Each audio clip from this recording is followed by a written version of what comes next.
Comme d'habitude, le favori s'appelle Démonil, déjà vainqueur de 7 grands prix depuis le début de la saison. Mais cette fois, la concurrence est plus rude que jamais, avec Villeneuve, le coéquipier mais néanmoins adversaire, Schumacher, l'ennemi de toujours, auteur d'une fantastique pole position, mais aussi Alesi ou Berger, pour peu que la chance veuille bien cette fois leur sourire. Et retour à Budapest sur ce gros plan de Démonil en première ligne sur la grille de départ. Retour à Budapest et bienvenue à ceux qui nous rejoignent à cet instant sur TF1, c'est-à-dire à moins de 2 minutes du départ du Grand Prix de Hongrie. Un Grand Prix qui se présente sous 3 aspects. La pole position de Michael Schumacher, le voici, et donc de Ferrari, et une pole position, ça vaut de l'or, ici à Budapest, je dirais presque comme à Monaco. Il y a également le championnat du monde de Williams-Renault qui est à 2 points d'un 8e titre mondial des constructeurs, ce qui le mettrait ex aequo avec Ferrari en haut de la hiérarchie, devant McLaren et Lotus, 7 titres mondiaux pour chacune de ces équipes. Et puis, pour ce qui concerne l'immédiat, eh bien, il y a le départ de la course et il faudra surveiller Jean Alesi en 5e position sur la grille et qui pourrait faire aussi bien qu'il y a un mois à Silverstone et 15 jours à Hockenheim, c'est-à-dire d'une 5e place virée en 2e position au premier virage. Johnny Rive, un tout petit point rapide sur le warm-up, alors que l'on voit ici Eddie Orvagne qui a fait sa meilleure qualification de l'année. Eh bien, la demi-heure de rodage de ce matin n'a pas donné des renseignements extrêmement précieux. On a retrouvé en tête les 3 mêmes pilotes et dans le même ordre qu'en qualification. Le seul point qui ressort un petit peu, c'est que Schumacher a creusé un écart un peu plus fort. Il était de l'ordre du centième de seconde, de quelques centièmes de seconde en qualification. Ce matin, Schumacher a creusé un écart de 6 dixièmes et de 8 dixièmes avec les 2 Williams-Renault de Hill et de Villeneuve. Alors, est-ce que c'est dû à la prestation pure de sa Ferrari en regard de celle des Williams-Renault, ou bien est-ce que c'est parce qu'il roulait avec moins d'essence? Impossible de le savoir. On va le savoir tout de suite parce que partir pour lui, Schumacher, partir avec très peu d'essence lui garantirait pratiquement d'arriver en tête dans le premier virage, ce qui sera si précieux. Mais ça l'obligerait peut-être à effectuer un arrêt de plus que les autres. Alors je ne sais pas quelle stratégie aura, à laquelle des stratégies aura opté Ferrari. Le Hungaroring, 3 km et 968 mètres, on y va pour 77 tours de course. Ce Grand Prix de Hongrie est la 12e épreuve de la saison 96 et la 593e épreuve du championnat du monde. Alors, la température grimpe de plus en plus. Elle est maintenant de 27 degrés dans l'atmosphère. La piste est à 30 degrés.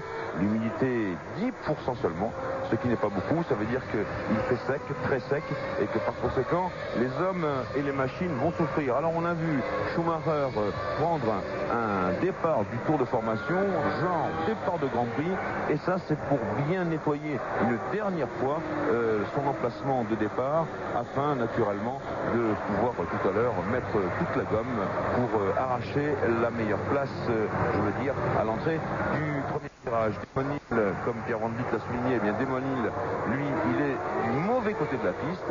Il a passé son temps, pas mal de temps ce matin au warm-up, à balayer lui aussi son emplacement, et cette trajectoire qui est assez mauvaise, mais on va voir comment le bon Démon peut s'en sortir, car lui aussi il joue gros, peut-être aussi gros que Villeneuve, son équipier, parce que il vise le titre de champion du monde comme Villeneuve, mais Démon lui il doit gérer, alors que regardez ce qui nous arrive là, c'est Schumacher qui vient déjà de se replacer en pole position sur la grille de départ.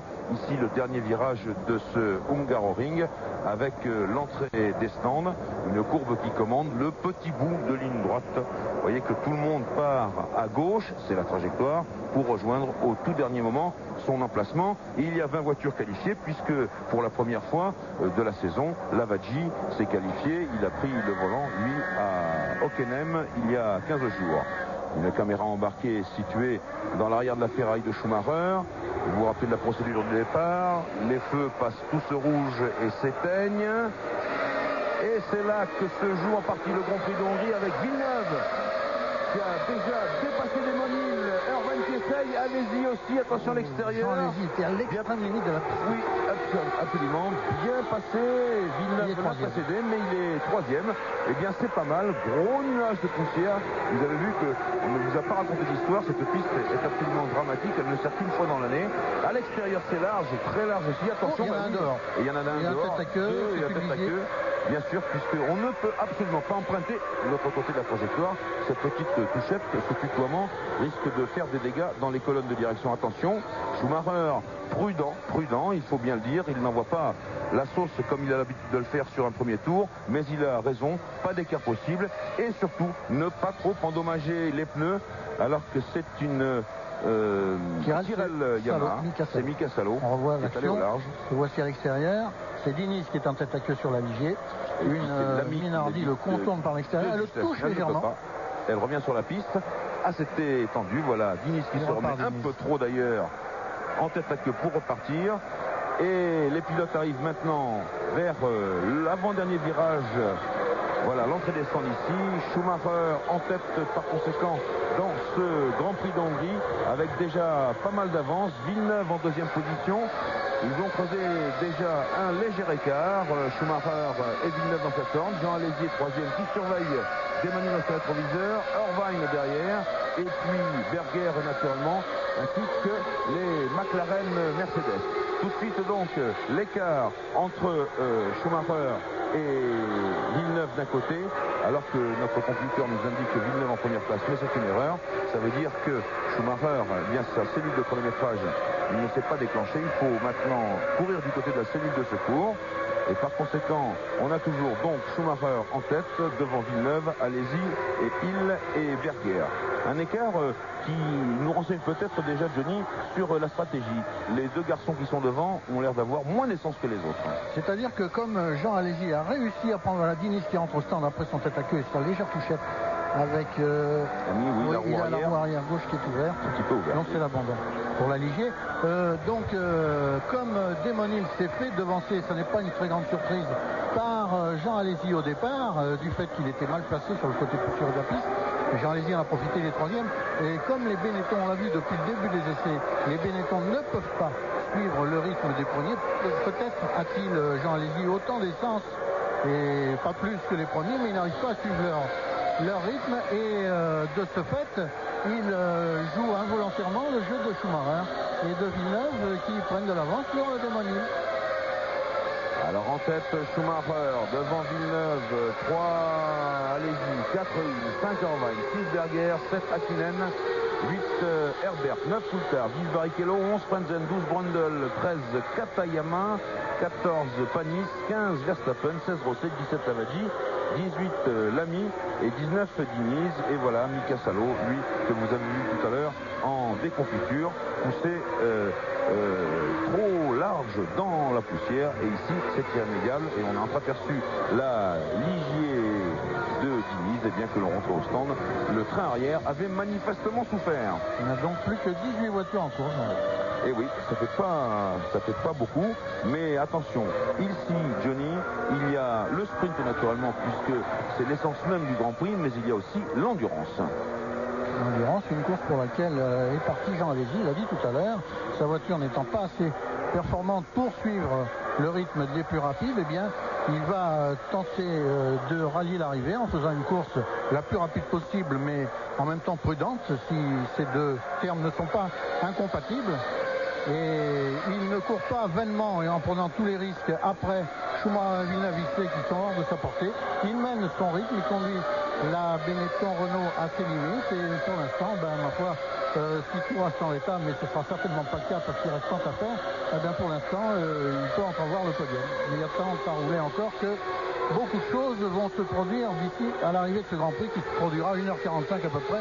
Après le départ, c'est un très long Grand Prix. Eh bien, mon Johnny, comme tout ce qui est système de chronométrage à sauter, nous va la ramener au bon vieux temps. Alors, selon mon chronomètre, eh bien, pour l'instant, Schumacher a 1 seconde et 4 dixièmes d'avance sur Villeneuve et 3 secondes plus loin derrière Villeneuve, donc à 5 secondes et 3 dixièmes de Schumacher. Eh bien, il y a Alesi. Ah, il y a des petits problèmes ici. comme le disait Bernier Ecclestone ce matin dans Automoto, on est encore un petit peu dans l'Europe de l'Est. Ben oui, alors on est complètement en panne ici, mais on va se débrouiller avec les moyens du bord. Schumacher et Villeneuve, toujours au coude à coude, une seconde et demie entre la Ferrari et la Williams-Renault, avec sans doute peu d'essence. Ici, la plupart des écuries ont tablé sur 3 ravitaillements parce que les pneus chutent rapidement en efficacité, c'est-à-dire qu'ils sont bons sur un tour, et après ils ont chuté, mais ils se stabilisent, mais ils sont quand même moins bons que pendant le premier tour.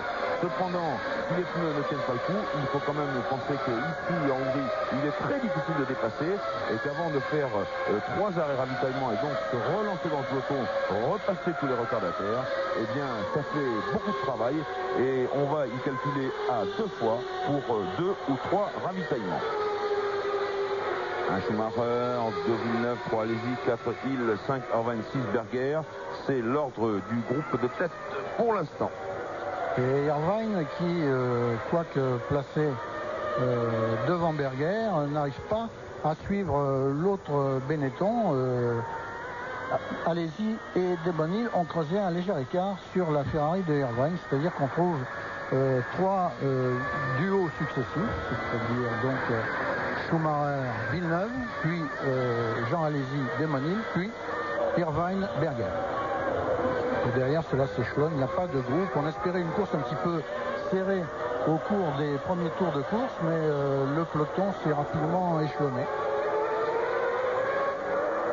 Déjà quelques amorces de travers pour Schumacher. Maintenant, Villeneuve se montre un peu plus pressant.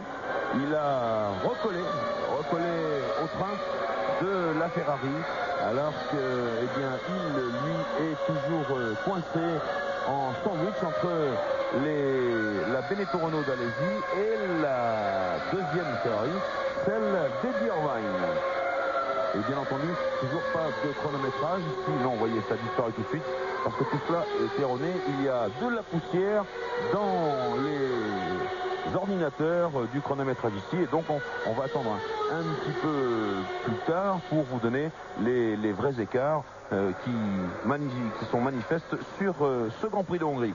Un tout petit mot sur Olivier Panis, que j'ai pointé en 14e position, qui a pris un départ assez médiocre et qui roule juste devant les voitures les plus lentes de ce plateau, c'est-à-dire les 2 Arrows et les 2 Minardi qui ferment la marche.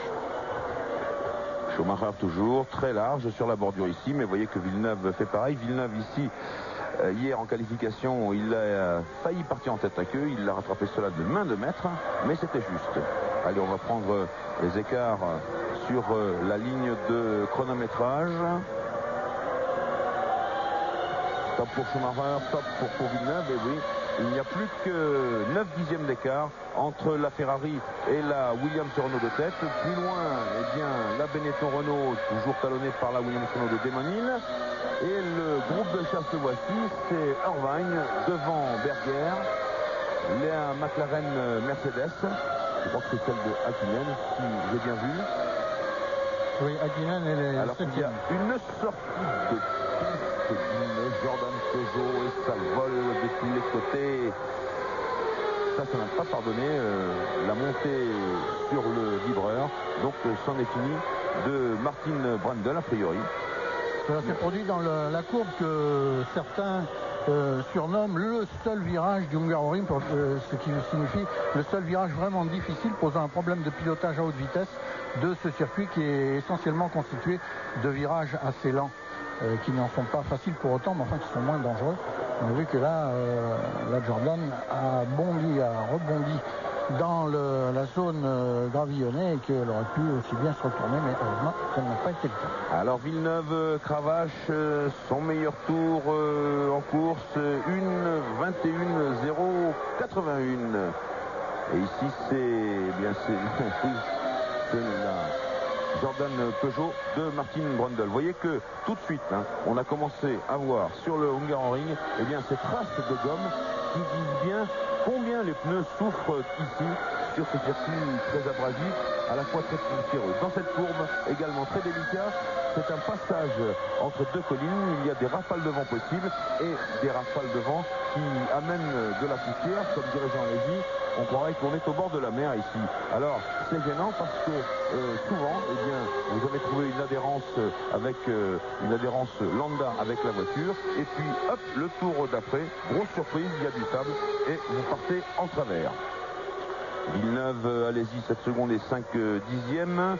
Vous voyez qu'il n'est pas loin d'Alési sur le chronométrage qui fonctionne partiellement. Mais Villeneuve, lui, il est proche de Michael Schumacher. Alors Jean-Louis, justement, si les 6 premiers restent sur leur position, je peux vous donner les positions derrière eux. Le 7e est donc Häkkinen. Derrière Häkkinen, 8e Herbert sur la surprenante Sauber-Ford avec la nouvelle version de son moteur Ford V10.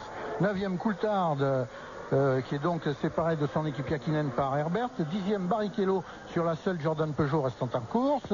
11e Frentzen qui talonne de très très près Barrichello. 12e Katayama. 13e Panis qui est coincé derrière Katayama. Et puis Verstappen, Rosset, Lamy et Lavaggi. Il n'y a plus que 17 voitures en course. Merci Johnny pour ce tour par tour. Allez-y, c'est le duel pour l'instant. Derrière Schumacher et Villeneuve. Schumacher-Villeneuve qui roule dans leur coin. Allez-y et il dans le leur. Et puis plus loin vient le groupe de chasse.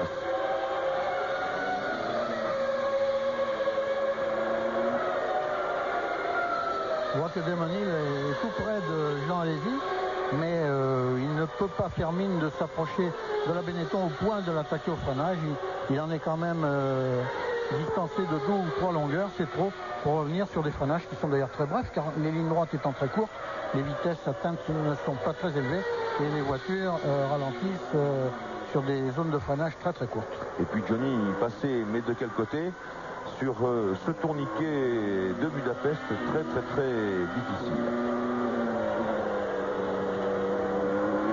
On voit que Jean s'abstient complètement de mettre des roues sur les bordures. La Benetton est très sensible aux bordures, bien que celle-ci soit assez plate. Jean s'abstient de mettre les roues, alors que les Ferrari et les Williams peuvent s'offrir cette petite fantaisie pour gagner, pour élargir un petit peu leur trajectoire. 9e tour de course dans ce Grand Prix de Hongrie avec Schumacher et Villeneuve devant Alesi et Hill, Horvain et Berger. On marque une petite pause et on se retrouve ensuite à Budapest. Budapest dans le 11e des 77 tours du Grand Prix de Hongrie avec les Williams Renault qui commencent à faire le forcing. Schumacher ici pressé par Jacques Villeneuve à 6 dixièmes et puis un peu plus loin eh bien, il y a Alesi pressé à 4 dixièmes par Demonil, alors que le groupe de chasse est toujours aussi compact. Horvain, Berger, un peu plus loin Häkkinen et puis Herbert avant de retrouver à 5 secondes plus tard Barrichello, Frentzen, Katayama et Panis qui est en 13e position. C'est Verstappen, Rosset, Lamy et Lavaggi qui ferment la marche alors qu'il y a une sortie de piste ici. C'est celle d'une Arose à moteur Hart et nous n'avons pas vu cela. Alors on va peut-être avoir un ralenti. Eh bien je crois que c'est Verstappen qui une fois de plus est allé sur le sable puisque Rosset vient d'être pointé dans le chronométrage qui remarche enfin. Verstappen, eh bien, il aura fait beaucoup depuis Silverstone, le pauvre Jos, alors que c'est un bon pilote, il tape vraiment souvent, il est souvent en sortie, Denis. Verstappen qui est sorti de la route ce matin pendant le rodage, en faisant un tête à queue à haute vitesse, il est allé très très loin dans le champ. Heureusement pour lui, il n'y avait pas d'obstacle, ce qui n'a pas été le cas à l'instant, puisqu'on a vu que sa suspension arrière et son aileron arrière sont endommagés. Et le duo de tête avec cette piste, déjà, vous vous rendez compte, déjà avec des éclats partout, ça va être difficile de dépasser. Il y a une ligne et une seulement ici pour prendre cette trajectoire, d'où les difficultés. Alors que bien Demonil semble relâcher un tout petit peu la pression. De 4 dixièmes, son écart avec Jean Alesi vient de passer à 7 dixièmes. Et ce qui est curieux, bien sûr, mais ce qui est également logique, c'est que le meilleur tour en course est toujours celui de Jacques Villeneuve, une 21.081, et cela c'était au 4e tour de course, une 21.0, alors que maintenant Schumacher tourne en 21.9, Villeneuve en 21.9 également, allez-y en 22.8, et il en 23.0. Vous voyez que les pneus n'ont pas tardé à s'échauffer. La Brandon qui est sorti de la route tout à l'heure, qui est toujours casqué. Qui est toujours casqué, qui regarde bien entendu passer le train qu'il n'a pas pu prendre. Allez-y qui compte 14 secondes 3 de retard sur Schumacher, c'est-à-dire que on en est au 12e tour, ils sont dans le 13e, 14 secondes 3 après 12 tours, ça fait à peine plus d'une seconde perdue au tour, il perd moins de temps qu'en qualification, Jean Alesi, puisqu'en qualification, son retard sur Schumacher était de l'ordre de 1 seconde 6, si je me souviens bien. Alors, est-ce dû maintenant au fait qu'il est parti avec moins d'essence, ou s'il est parti avec autant d'essence que Schumacher, eh bien ça veut dire que sa Benetton est plus efficace, moins désefficace, je peux dire, en configuration course. Et ma foi, maintenant pour Damon Hill et pour l'équipe Williams, le jeu consiste à peser les chances pour le dépasser au stand, s'arrêter avant Jean et ravitailler très vite et reprendre la piste avant lui, ou bien le laisser ravitailler avant, pendant qu'il sera au stand, Damon Hill le passera, il effectuera 5-6 tours à cadence élevée et quand il s'arrêtera à son tour, il repartira devant l'Avignonnais. Voilà, c'est la question qu'on doit se poser chez Williams Renault. Jacques Villeneuve qui remet la pression sur Michael Schumacher. On fait un petit point top tour tout de suite, c'est facile.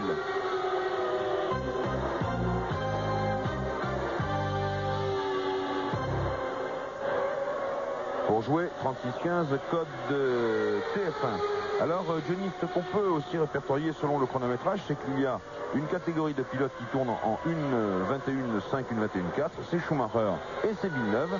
Donc on peut penser eux que sûrement ils feront 3 arrêts, alors que derrière, eh bien c'est une 22.8, une 22.6, une 23, une 23.1. C'est déjà un petit peu plus lent, vous l'avez remarqué. Alors je me demande si de ce côté-là, par contre, on va pas tenter 2 arrêts seulement. C'est ce que disait tout à l'heure Panis au micro de Pierre Van Dijk. Pierre, d'ailleurs, vous êtes là avec des pneus. Absolument, vous le constatez ici chez Benetton, les pneus sont préparés dans les couvertures chauffantes, left, right. Il y a 4 trains de pneus qui sont prêts. Alors ça veut dire en principe 2 arrêts pour les Benetton, mais vous le venez de le constater, on est entre 2 et 3 arrêts.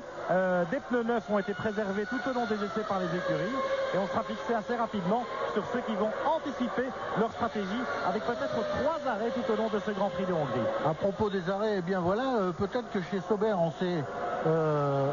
a fait le calcul que je prêtais à l'équipe Williams. Frenzen s'arrête parce qu'il talonnait depuis le départ Barrichello sans pouvoir dépasser la Jordan Peugeot. Peut-être qu'en s'arrêtant un peu plus tôt, en changeant de pneus maintenant, ils sont neufs les pneus que vient de chausser Frenzen.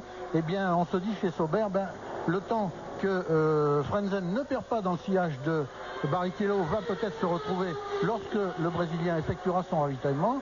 Et alors on verra si le calcul de Sauber était juste et si Frenzen, après le ravitaillement de Barrichello, occupera la 10e place du Brésilien actuellement. Attention, un facteur intéressant maintenant, les premiers retardataires rattrapés alors que nous sommes dans le 15e tour de ce Grand Prix de Hongrie. Le premier retardataire c'est Lavaggi, il va devoir s'écarter. Bravo, c'est bien joué pour laisser passer les 2 leaders de la course.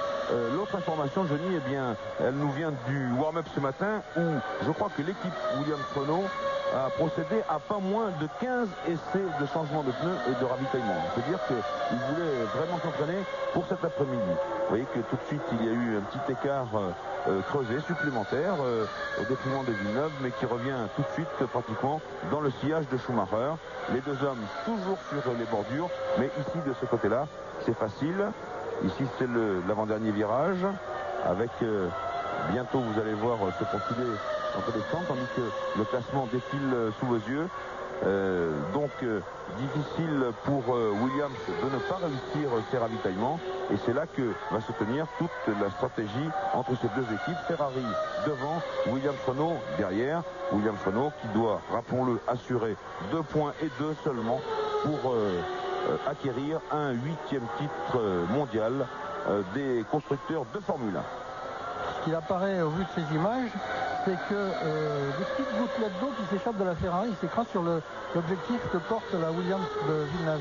Ce qui apparaît sur ces images, c'est que lorsque Schumacher, comme ça a été le cas en doublant la Vaggi, creuse un léger écart sur Villeneuve, Villeneuve a tôt fait de revenir à la distance précédente, à l'écart précédent qui sépare la Ferrari. On peut penser que la Williams est intrinsèquement plus rapide que la Ferrari dans ces conditions de course-là. Si elle est derrière, c'est uniquement parce qu'elle ne peut pas trouver le passage. On voit pareil là que la Williams de Demonil est plus rapide que la Benetton d'Alesi, et que l'écart doit être plus important encore, mais que Demonil n'arrive pas pour autant à dépasser le Français. Donc tout c'est de savoir chez Williams comment faire, comment procéder pour les ravitaillements, pour que Villeneuve dépasse Schumacher d'une part et que Demonil dépasse Jean Alesi de l'autre. Oui, Demonil qui se fait de plus en plus pressant. On va écouter cela.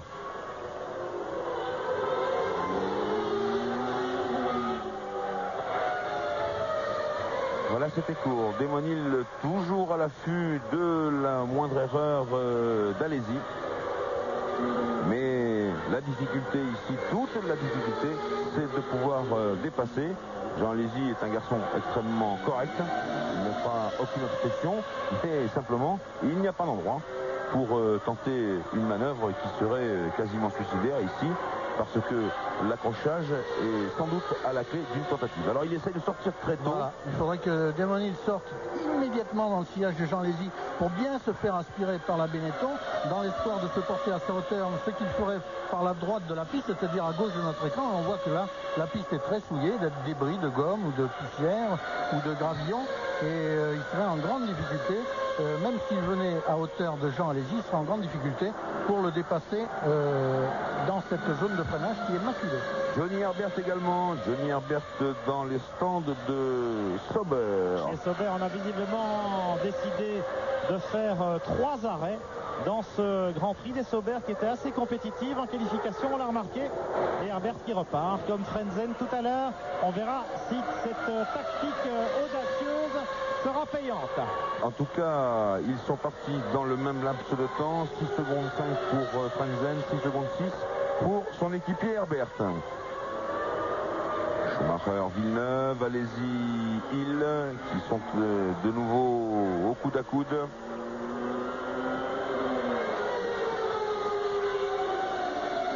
Il reste 60 tours, c'est écrit sur votre écran. Et bientôt va intervenir la première vague de ravitaillement parmi les gros bras, bien entendu, puisqu'on sait que c'est Sauber Ford qui a ouvert le bal de ce côté-là, et cela au 15e et 16e tour de course. Alors les prochains clients, c'est Ferrari, Jean-Louis. Parce que visiblement, on vient de décider chez Ferrari de ravitailler. Les mécaniciens sont sortis au pas de course. On amène les pneumatiques à toute allure.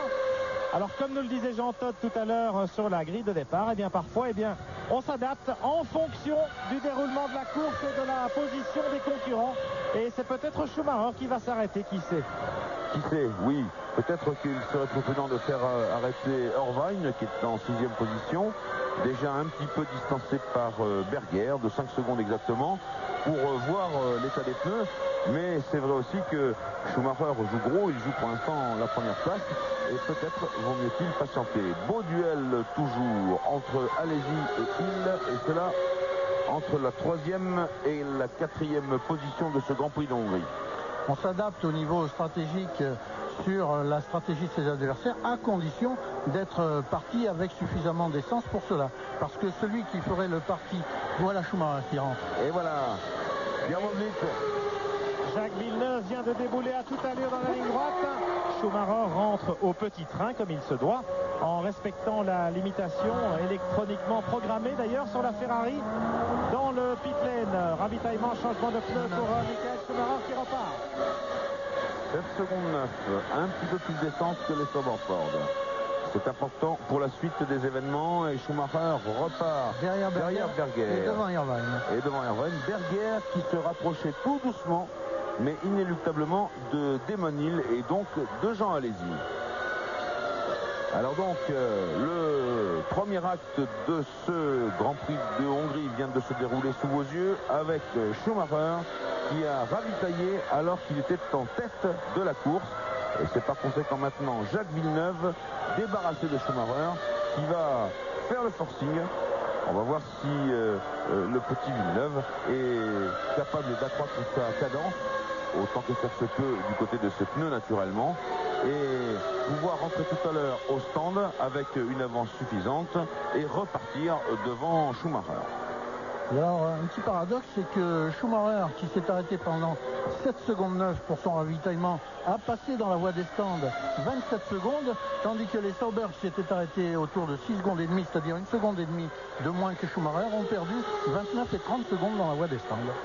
Schumacher n'est pas rapide uniquement que sur la piste, et tout en respectant la limitation à 120 à l'heure dans les stands, eh bien, il a réussi à gagner quelques secondes, à grappiller quelques secondes sur les Sauber, et peut-être en fera-t-il autant sur les Williams. On verra combien les Williams perdront de temps dans la voie des stands. Alors voilà maintenant un groupe intéressant avec Schumacher, bien entendu, qui dépasse un retardataire.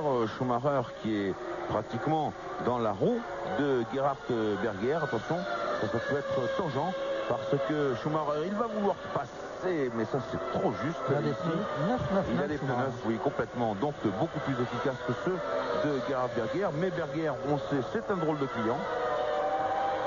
Et néanmoins, Schumacher, je le comprends, regardez le revenir dessus à la vitesse grand V, je le comprends, il veut absolument retrouver sa cadence d'avant son ravitaillement. Ça sera bien de retrouver sa cadence parce que cela ne dépendra que de son succès dans les attaques qu'il veut porter sur Berger.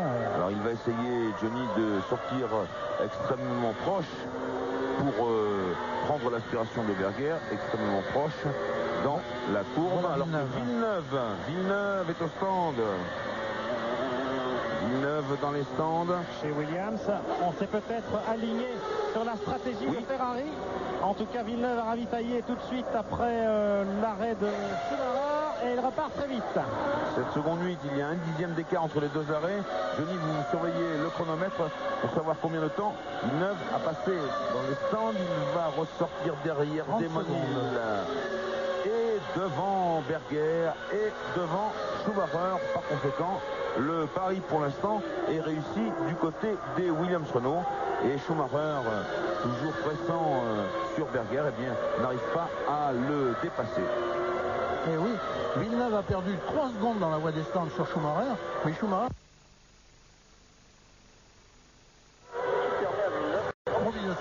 providentiellement pour le Québécois de se retrouver devant la Ferrari de l'ancien leader de ce Grand Prix. Et actuellement, le leader du Grand Prix, c'est autre que Jean Alesi. Et Jean Alesi qui mène devant Demonil. Alors reste à savoir, Demonil qui est maintenant deuxième devant Villeneuve. Est-ce que Demonil aura calculé le même nombre de ravitaillements que son équipier ou pas? S'il a un ravitaillement de moins que Villeneuve assuré, eh bien il est devant Villeneuve actuellement. Il leur restera un ravitaillement à chacun effectué. Et dans ce cas-là, eh bien Demonil aurait raison.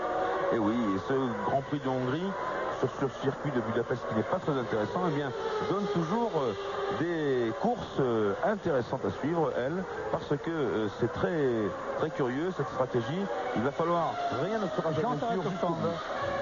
Jean Alesi au stand. Et chez Benetton, on est fin prêt pour accueillir l'Avignonnais. Alors attention, on joue gros sur ces arrêts. Vous l'avez souligné, non seulement sur la durée de l'arrêt, mais également sur le départ et l'arrivée. Je peux vous dire qu'Alesi est bien reparti. 7 secondes et un dixième. Alors, un léger rappel des arrêts au stand. Frenzen, 6 secondes 5. Herbert, 6 secondes 6. Schumacher, 7 secondes 9. Villeneuve, 7 secondes 8. Alesi, 7 secondes 1. Alors on va voir si la cadence de Demonil, maintenant qu'il est débarrassé de la présence de Jean Alesi devant lui, si cette cadence, là, il y a un travers de Schumacher qui a voulu virer tout près de Berger, qui a retardé son freinage pour cela, et il a dû donner un coup de volant pour redresser sa machine, et cela ne l'empêche pas de rester toujours dans le sillage de Berger, malgré cette correction qui aurait dû normalement lui faire perdre du temps, qui a dû lui en faire perdre sur son propre temps à lui, ne lui en a pas fait perdre sur Berger, qui est moins rapide que lui. Katayama est dans les stands alors que Villeneuve vient d'effectuer le meilleur tour en course, une 21.071. C'est pratiquement 10 millièmes de mieux que tout à l'heure. Vous voyez que ce n'est pas beaucoup non plus comme différence avec des pneus neufs. Berger, Schumacher, toujours dans cet ordre.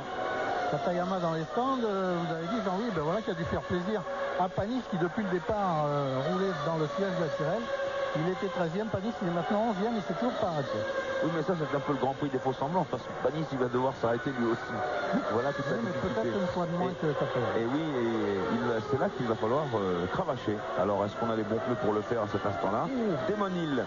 Hop, hop, hop. Un blocage de transmission pour Coulthard apparemment. Devant nous. À la sortie du dernier virage avant les stands. Il est parti loin, Coulthard. Il avait la roue arrière gauche bloquée. Et il est mal placé. Certainement par un blocage de transmission. Voici l'action. En tout cas, la voiture à l'arrêt. Voici l'action. Voilà. Regardez, ça tape. Voilà. Il a les roues arrière bloquées comme s'il avait, vous voyez la roue arrière qui fume parce qu'elle est bloquée. Comme s'il avait serré son frein à main traditionnel qui jouerait sur les roues arrière, ça le fait partir en tête à queue. Heureusement, comme la transmission était bloquée, il n'a pas accéléré aussi fort que d'habitude et il roulait à vitesse assez réduite. Attention. Et là, la McLaren. Les commissaires sont en train de s'approcher. Signalons au passage qu'il y a 8 commissaires français ici, qui sont des commissaires du Grand Prix de France et du circuit Paul Ricard. Démonil débarrassé de Jean Lézy, bien vient de s'ajuster. Eh bien, du meilleur tour en course. Une 20-929. C'est mieux que Villeneuve cette fois. C'est un peu plus décisif, dirais-je. Allez, il faut remorquer rapidement. Il y a Berger qui entre au stand. Schumacher va être débarrassé. Il faut mettre Berger dans les stands. Ensuite, ce sera au tour de Démonil. Chez Benetton, on a donc enchaîné les deux arrêts d'Alesi et de Berger. Il y a davantage d'écart, vous le constatez, entre les arrêts de Hill et Villeneuve chez Williams. C'est peut-être une stratégie différente là-bas. Voilà. Berger a longuement retardé Schumacher et il repart. 9 secondes et 2 dixièmes, c'est long pour Berger. Oui, c'est pas terrible. Il y avait en plus les mécaniciens de Ferrari devant. Alors, devant nos yeux, là vous ne le voyez pas, chers téléspectateurs, mais on est en train de dégager la McLaren Mercedes de Coulthard qui est en très mauvaise posture. Après ce blocage de boîte, et oui, ils ont du mal à la bouger, ce blocage de boîte ou de différentiel, tandis que Coulthard rentre à pied vers le stand de McLaren et c'en est fini pour lui.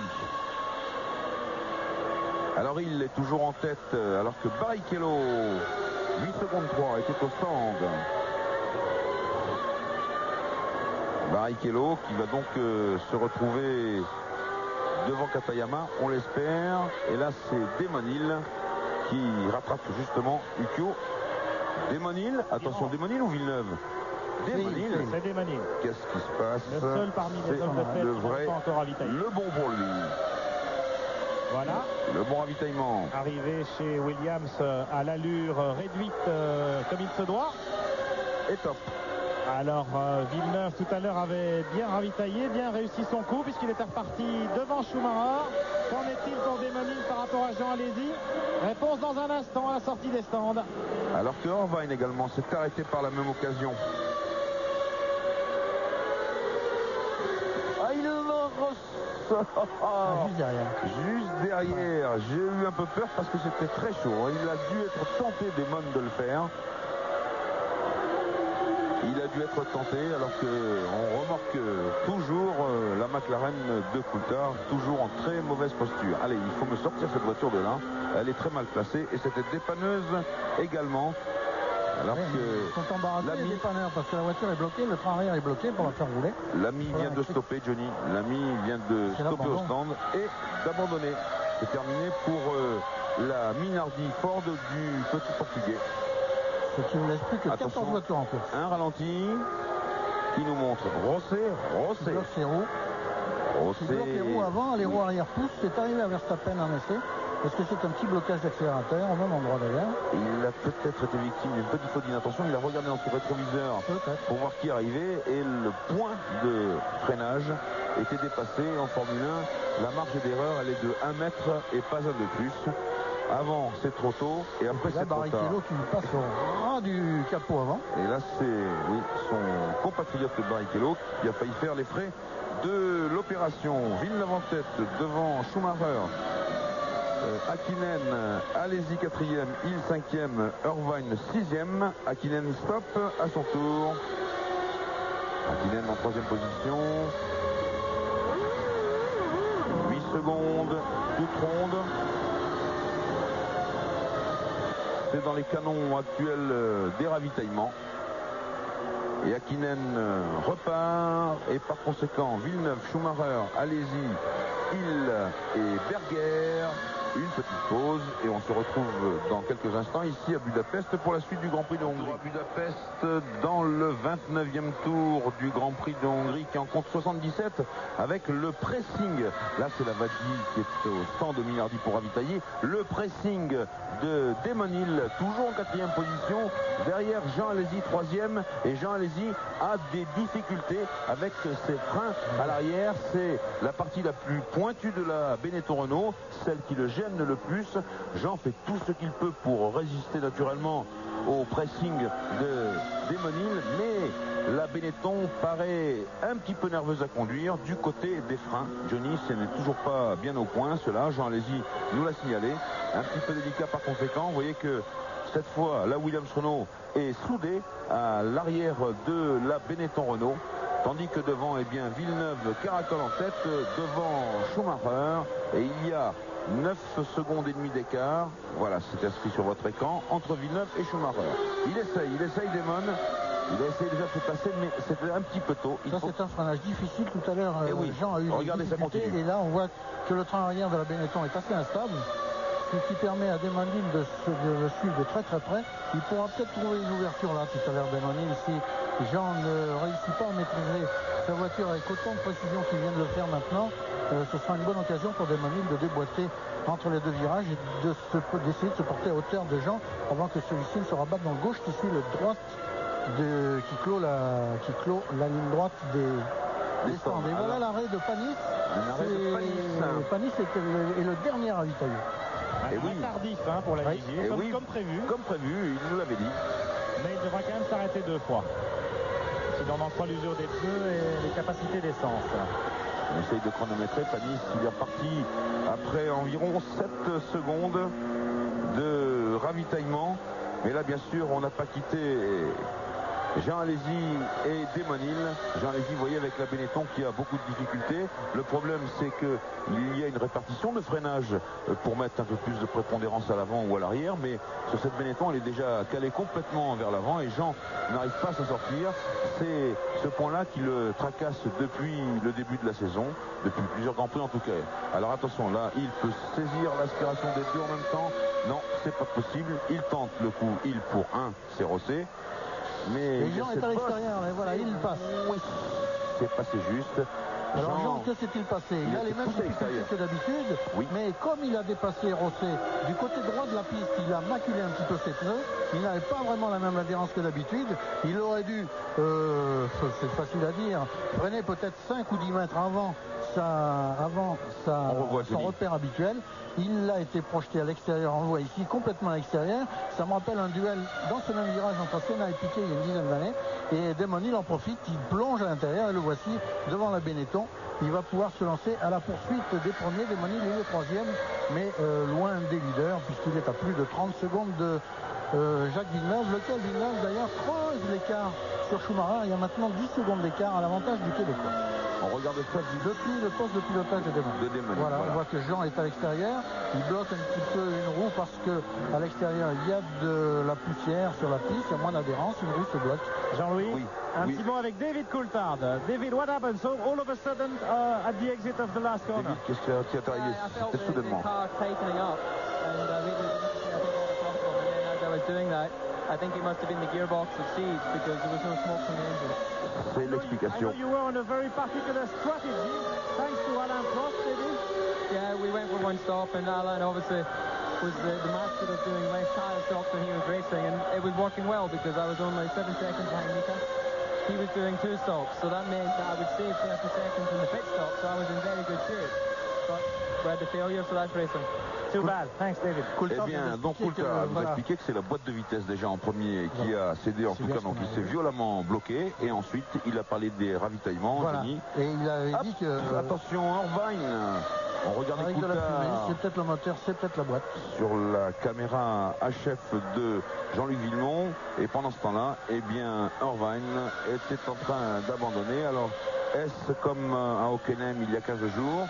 C'était un problème de boîte de vitesse. Est-ce le moteur? En tout cas, alerte rouge chez Ferrari pour l'instant, puisque Irvine, on le voit ici en train de refixer le volant de le cockpit, Irvine vient d'abandonner. Alerte rouge donc chez Ferrari, et c'est un autre rebondissement dans ce Grand Prix de Hongrie. Alors Johnny, un petit peu d'histoire, vous parliez tout à l'heure, alors que Lavaggi est reparti trop vite et il écope de 10 secondes de pénalité qu'il va effectuer devant le stand de Minardi, et c'est naturellement Giancarlo Minardi lui-même qui va devoir chronométrer.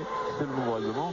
Un peu d'histoire, vous avez parlé de Alesi et Hill, vous avez dit il y a une dizaine d'années, bien c'était il y a exactement 11 ans au premier Grand Prix d'Hongrie, ce formidable duel entre Nelson Piquet et le non moins formidable Ayrton Senna au freinage là-bas au bout de la ligne droite des stands.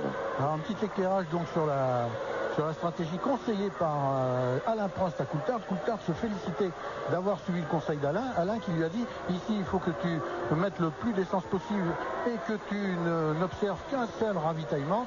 Et Coulthard a dit ça marchait parfaitement, je n'avais que 7 secondes de retard sur Hakkinen qui lui a prévu d'en faire 2, donc c'était bon pour moi. Malheureusement la boîte s'est bloquée. Bravo Alain, merci, disait-il.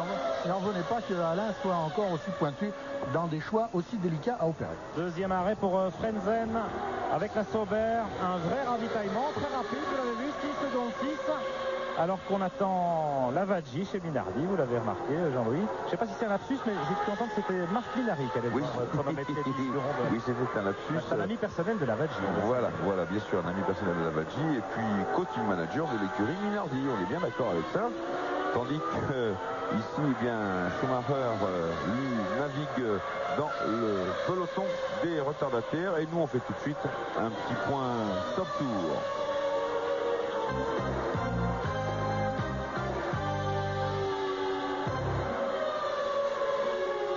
Quels étaient les trois pilotes en tête au moment du signal? 36-15 code de TF1.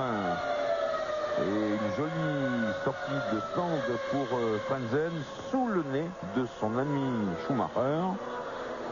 Ceci étant dit, sous forme de blague, il n'a pas cédé. Frentzen, il n'a pas cédé. Attention néanmoins aux pénalités ici sur ce circuit très précisément, puisqu'on sait, on l'a vu, il est très difficile de dépasser, sauf incident. Et l'incident, c'est Jean Alesi qui l'a connu, avec toujours des problèmes de frein à l'arrière de sa Benetton Renault, ce qui fait que Hill maintenant est en 3e position, et Damon Hill, il cravache, meilleur tour, une 20-735. Damon Hill, il cravache parce que devant lui il y a Villeneuve et Schumacher, et il faut qu'il revienne maintenant. Il en est loin, Damon Hill. Il faut qu'il revienne dans le sillage de Schumacher. Il faudra pour cela au moins 20 bonnes secondes pour l'instant. Et cette vue de Schumacher en action nous permet d'apercevoir Olivier Panis, dont la Légion Honda est actuellement 9e. Panis a fini par s'arrêter après tout le monde, mais il est maintenant à égalité avec la plupart de ses adversaires quant au nombre des arrêts, à exception de Frentzen, qui en a déjà observé 2.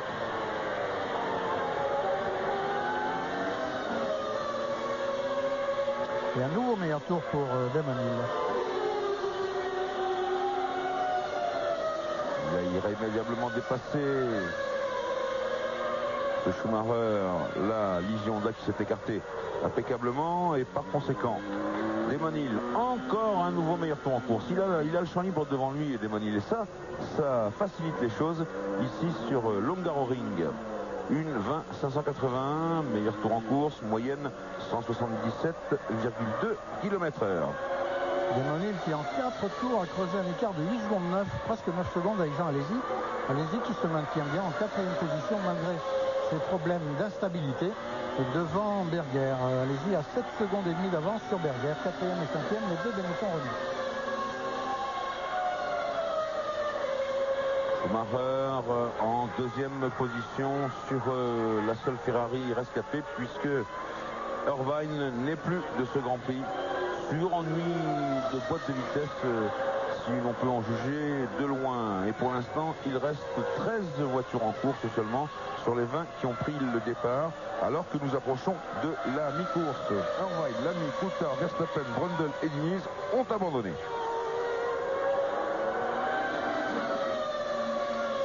Villeneuve, lui, pendant ce temps-là, caracole avec maintenant 13 secondes d'avance sur Schumacher. Et il travaille, Demonil, en 3e position. 1:20,473. Il améliore à tous les tours.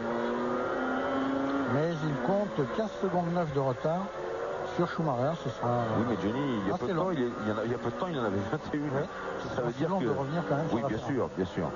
Ça veut dire qu'il met toute la gomme, Demonil. Alors bien sûr, reste à savoir le problème de la stratégie, mais on peut s'acheminer vers 3 arrêts ravitaillement pour Villeneuve et Schumacher et peut-être 2 pour Hill. Ça veut dire qu'il en reste encore 2 pour Villeneuve et Schumacher et 1 seulement pour Hill, auquel cas Demonil nous paraît extrêmement bien placé. Alési est 4e, Berger 5e, Herbert 6e, Hakkinen 7e, Barrichello 8e, Panis 9e, Frenzen 10e, Katayama 11e, Rosset 12 et Lavaggi 13. Pierre Andlich chez Ferrari. Oui, pour une confirmation à propos de l'abandon d'Eddie Irvine, c'est bien une défaillance de la boîte de vitesse qui a mis un terme au Grand Prix de Hongrie du pilote irlandais. Et pendant ce temps-là, Demonil continue de cravacher. 1:20,263, 1:20,263. Tous les tours, il améliore et il se rapproche. Il se rapproche avec ses bottes de 7 lieues sur le duo de tête Villeneuve et Schumacher. Ce serait bien. On verrait les 2 grands pilotes de ce championnat 96 au coude à coude. L'un qui est le tenant du titre, le champion du monde en titre Michael Schumacher. L'autre qui est son meilleur challenger, c'est Demonil. Demonil qui croise maintenant à bonne vitesse vers le titre de champion du monde. Et là, Jacques Villeneuve qui livre une course impeccable de régularité, 1:20,525. Il a une bonne cadence, Villeneuve. Maintenant, il y a moins de monde sur la piste, 13 voitures seulement. Ça paraît un petit peu plus facile, bien que les retardataires comme Rosset et Lavaggi vont souvent être dépassés. Pour l'instant, Rosset il est à 1 tour, Lavaggi est à 2 tours. Et Villeneuve qui prend environ 1 seconde d'avance par tour supplémentaire à Schumacher. Et oui, Schumacher qui a peut-être dû ralentir sa cadence, peut-être aussi est-ce un train de pneus qui est moins bon que le précédent, tandis que Demonil, lui, se rapproche. Aïe, aïe, aïe. Et que là, c'est un remorquage en bonne et due forme.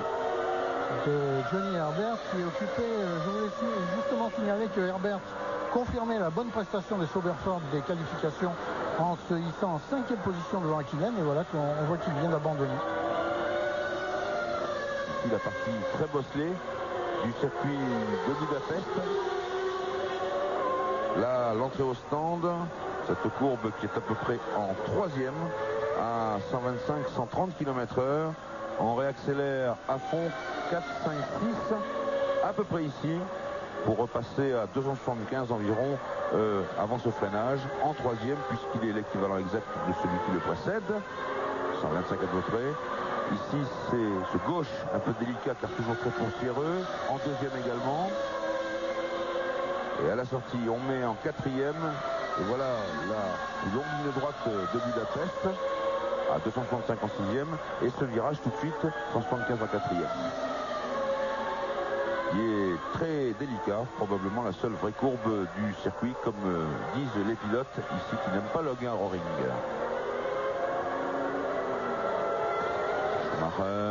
Schumacher dans la roue, j'ai rêvé de Barrichello et de Saint-Germain de Peugeot. C'est possible, Barrichello est 7e actuellement, il a un tour de retard sur Villeneuve, voilà, il va concéder un tour également à Schumacher. Schumacher qui perd 1 seconde à 1 seconde et demie parfois sur Villeneuve. Vraiment les Williams Renault sont supérieurs aux Ferrari, on le voit maintenant, malgré l'exploit de Schumacher en qualification. En course, il s'avère que les Williams sont capables d'aller 1 seconde à 1 seconde et demie plus vite que la Ferrari. Et oui, mais en course il faut jouer la fiabilité. Johnny Ferrari a passé une épreuve assez cruelle en France, en Grande-Bretagne notamment.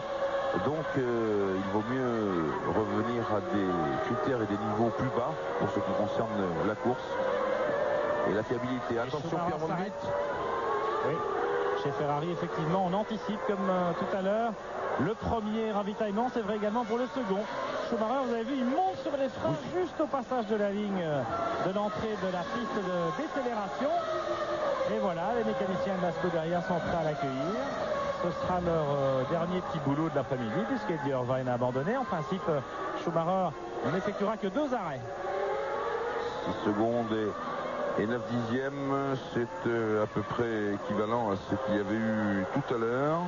C'est un peu mieux même. Schumacher repart en piste. Il était en deuxième position. Il va falloir surveiller le chronométrage maintenant pour connaître la place exacte du champion du monde. Comme il a fort anticipé son deuxième arrêt, Jean-Louis, et que finalement, eh bien, ils ont visiblement mis peu d'essence chez Ferrari, il y a peut-être eu un changement de stratégie de 2 arrêts vers 3 arrêts en ce qui le concerne. Mais regardez Jacques Villeneuve, attention, il rentre aussi. Lui aussi, il rentre. Et Villeneuve, roue bloquée, s'il vous plaît. Il vient de passer le cap de la mi-course seulement. Donc visiblement, ceux-là sont partis pour un 3e arrêt, ceci n'étant que le 2e. Villeneuve à son tour.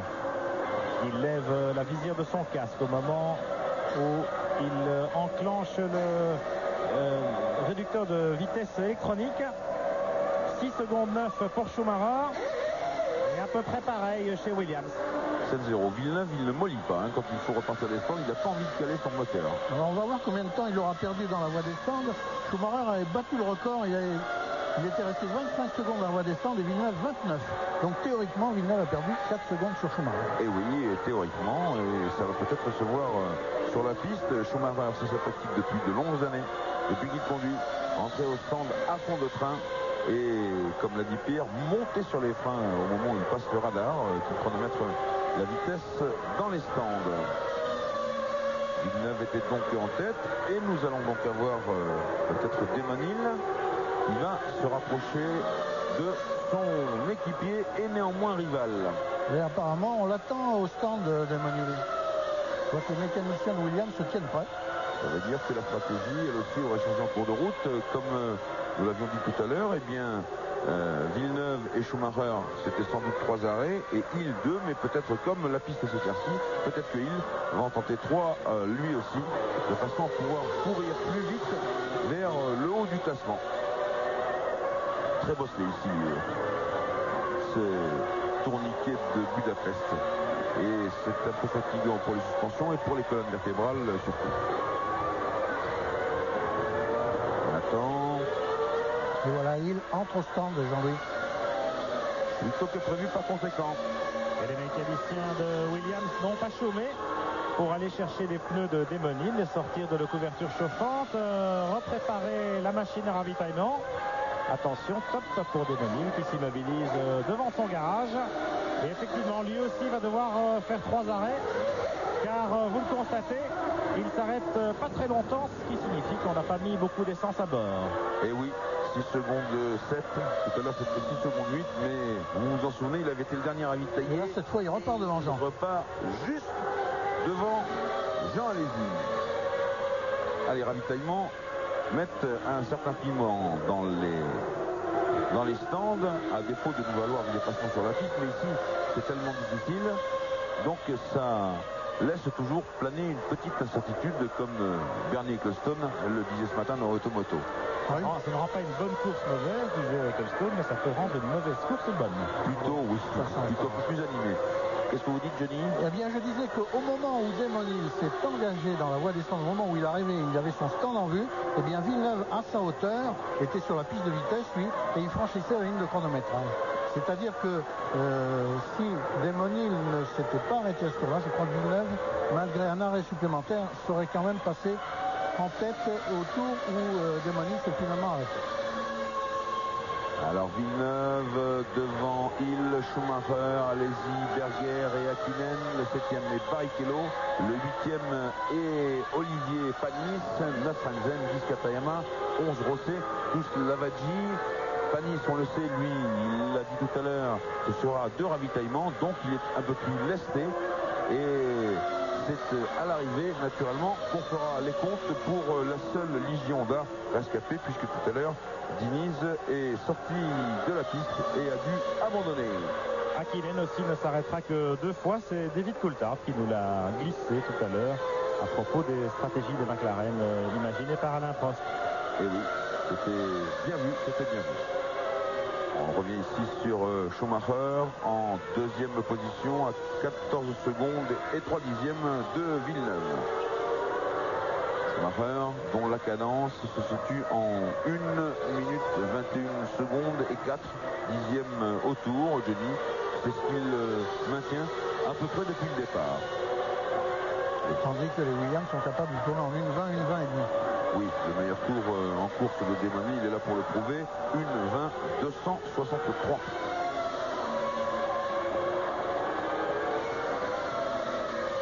Le Ferrari, naturellement, on cherche avant tout en ce moment la fiabilité, disais-je tout à l'heure. C'est normal après une période difficile.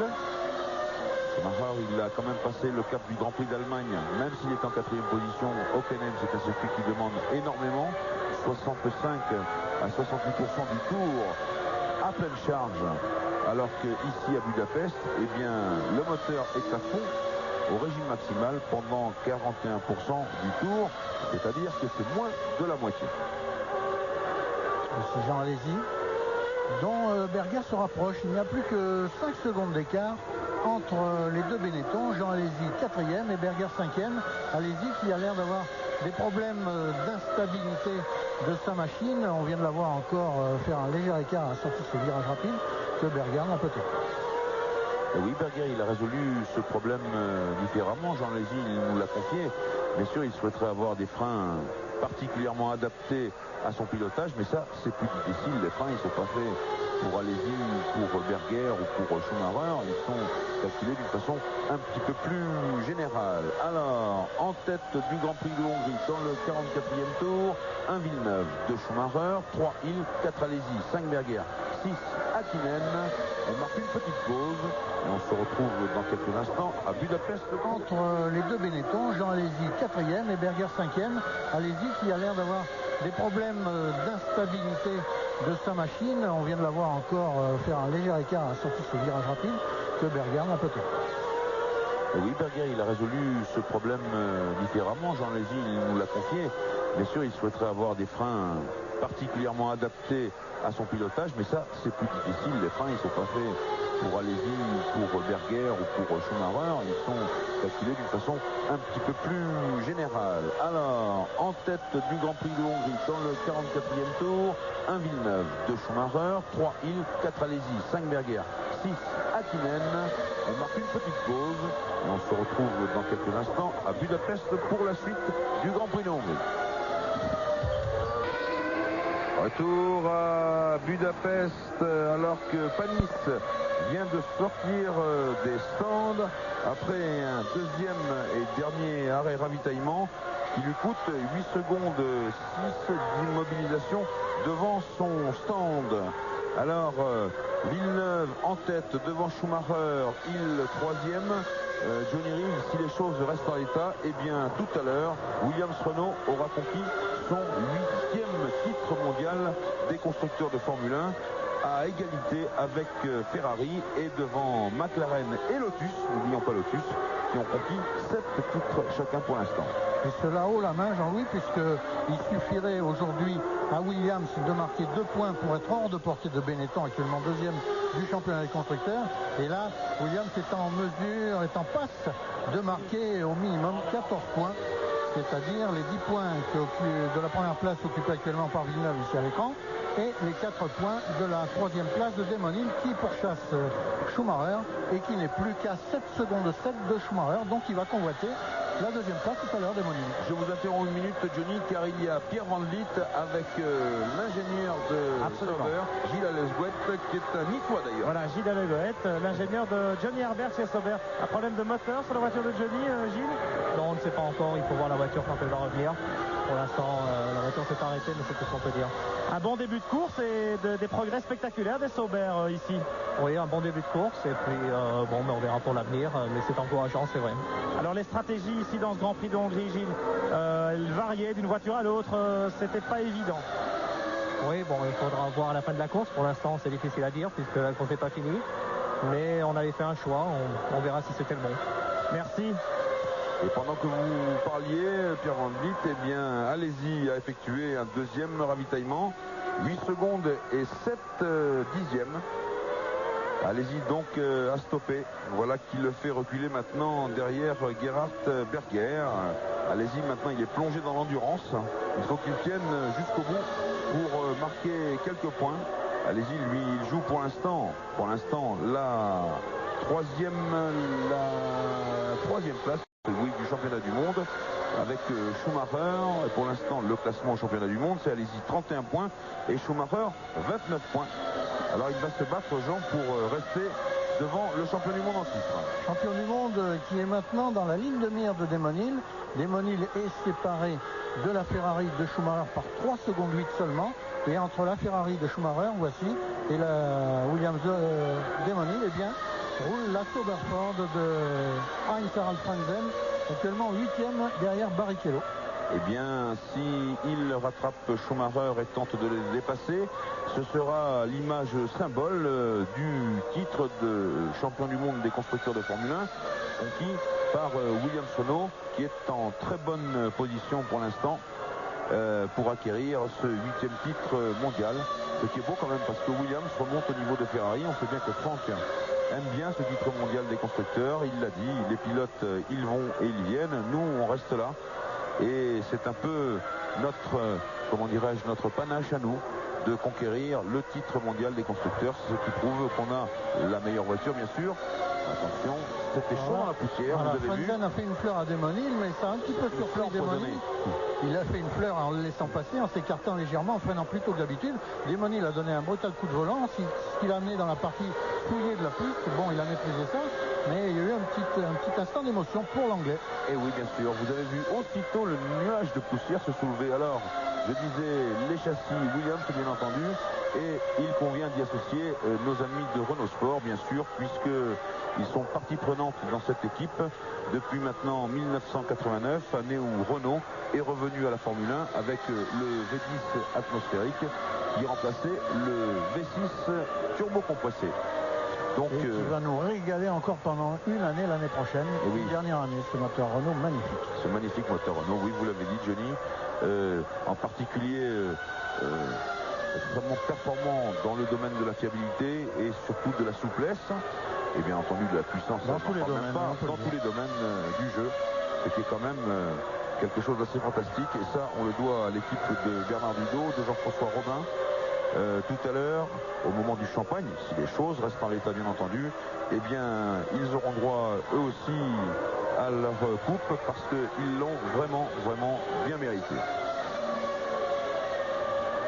Et après le retrait de Renault à la fin de 1997, eh bien on espère que Peugeot, qui est bien placé, sera là pour relever le gant pour l'industrie automobile française en Formule 1. Et Peugeot qui, d'ici là, aura le temps de choisir un partenaire un peu plus efficace que la valeureuse, mais limitée en puissance financière et technique équipe Jordan. Et peut-être avec Williams ou peut-être avec Benetton, Peugeot pourra-t-elle trouver un débouché plus heureux en Formule 1 et venir disputer les premières places à ce moment-là.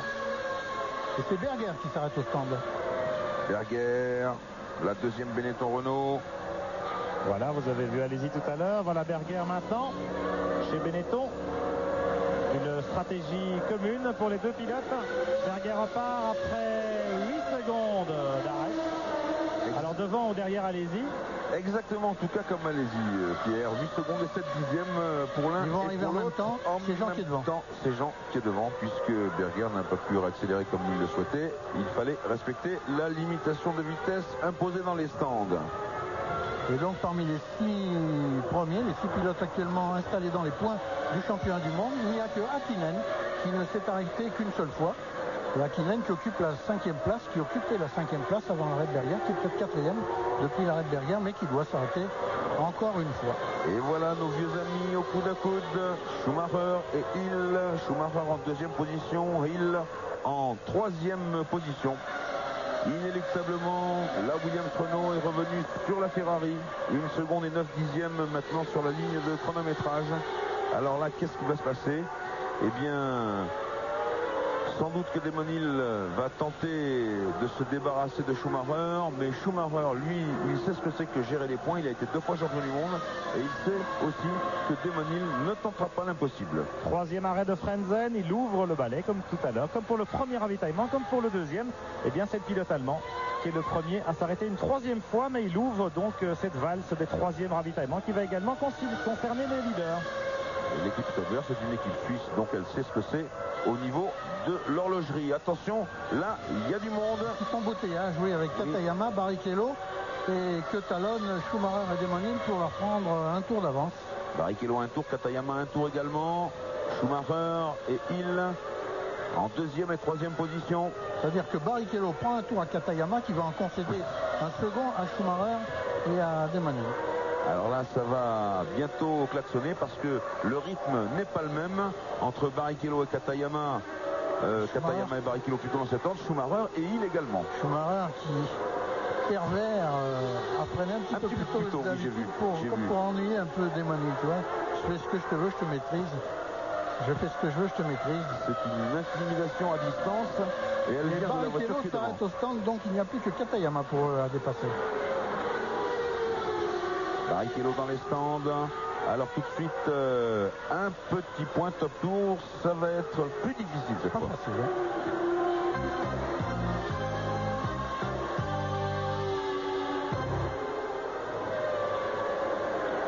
Barrichello, 8 secondes et 6e d'arrêt pour jouer au jeu top tour. 36, 68, 90, 04, c'est le téléphone. 36, 15 TF1.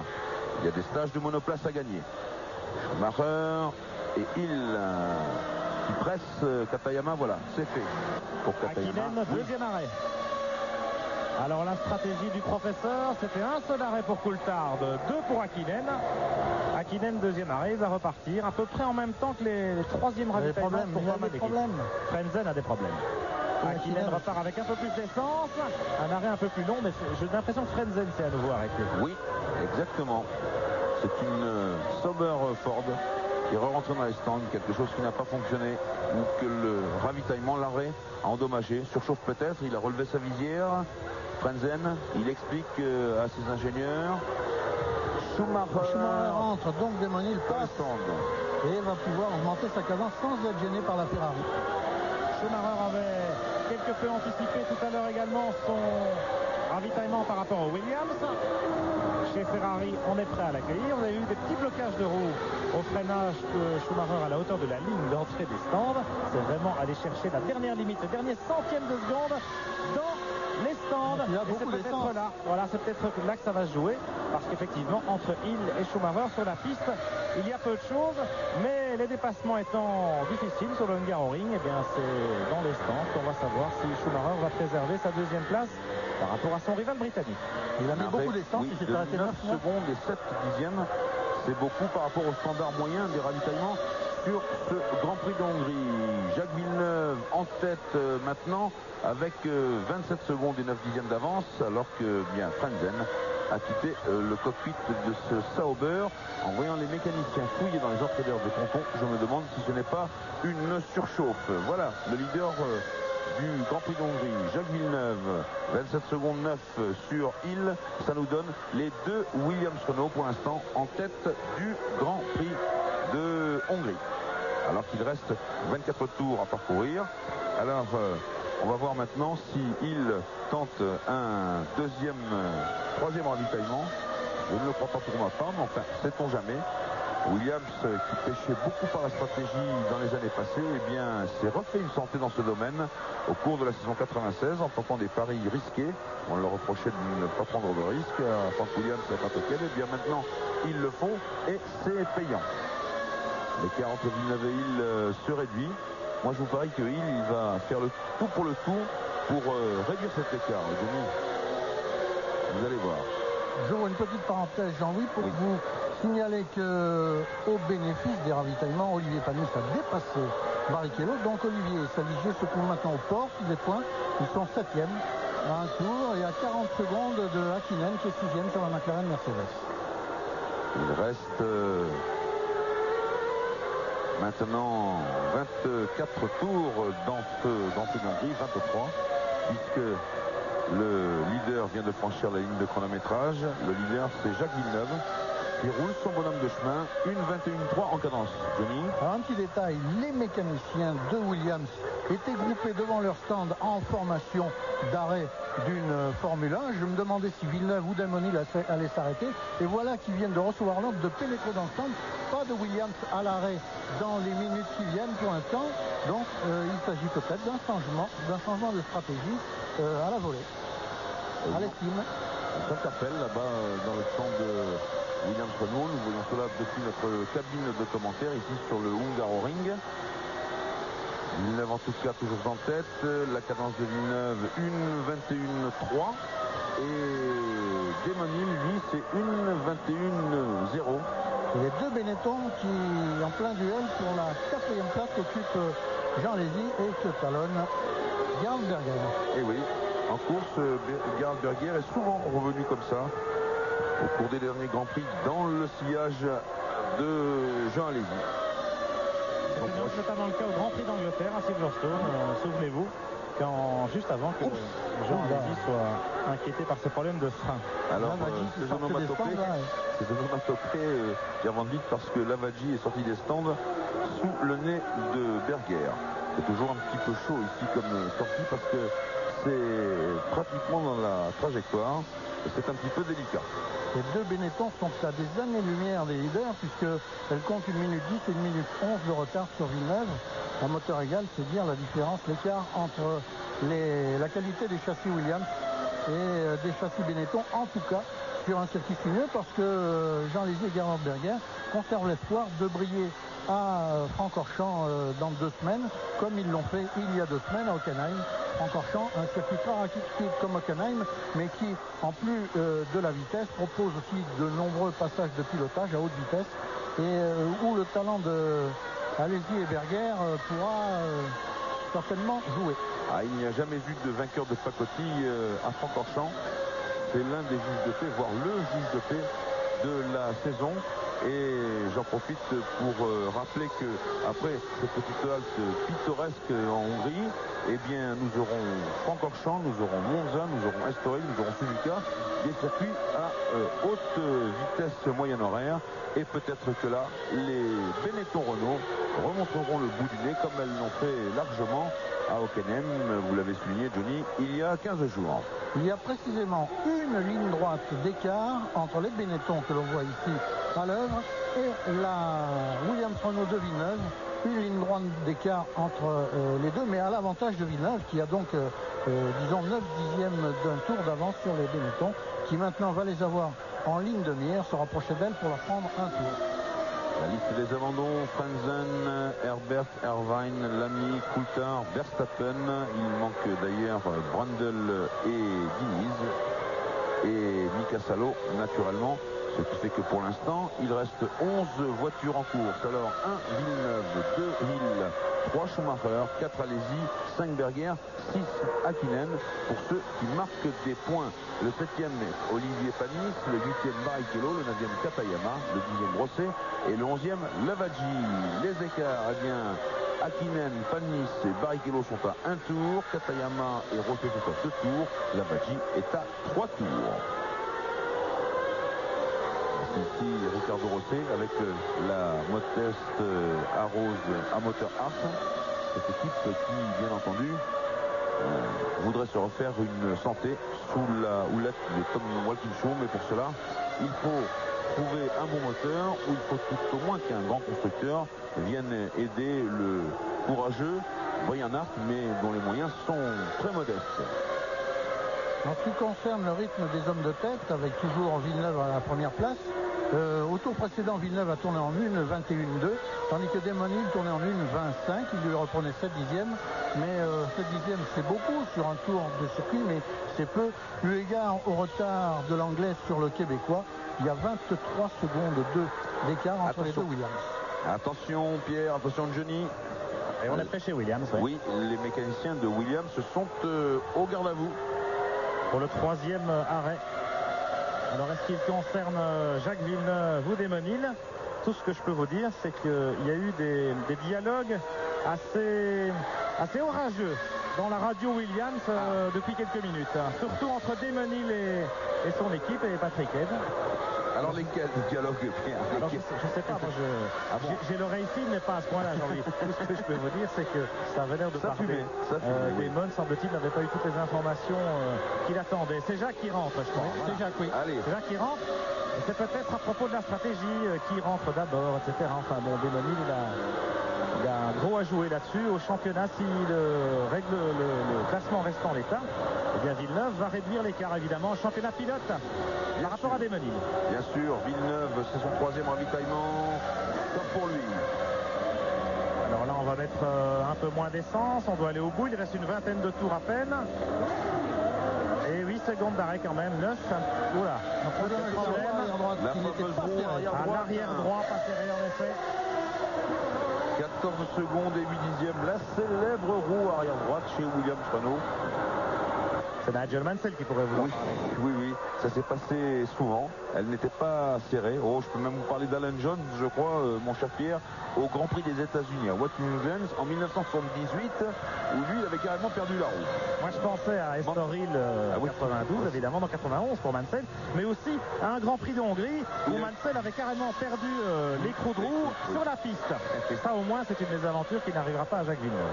Schumacher qui penche la tête du côté où ça va tourner, mais ça dégage également un petit peu la prise d'air de la Ferrari. Alors attention, maintenant on est fixé sur l'écran de chronométrage, Villeneuve et Hill, pour mesurer l'écart. Johnny. Alors Villeneuve, il avait 25 secondes d'avance sur Damon Hill avant cet arrêt catastrophique. Il a perdu 7 à 8 secondes dans cet arrêt, donc maintenant il ne doit plus avoir en théorie que 17 ou 18 secondes d'avance sur Damon Hill, un nombre d'arrêts égal, car je crois qu'à l'heure actuelle, Damon Hill le précède sur la piste.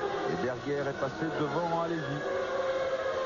Par conséquent, le classement, on va attendre pour les premiers. Ouh, là c'est poussiéreux sur la caméra embarquée de Michael Schumacher.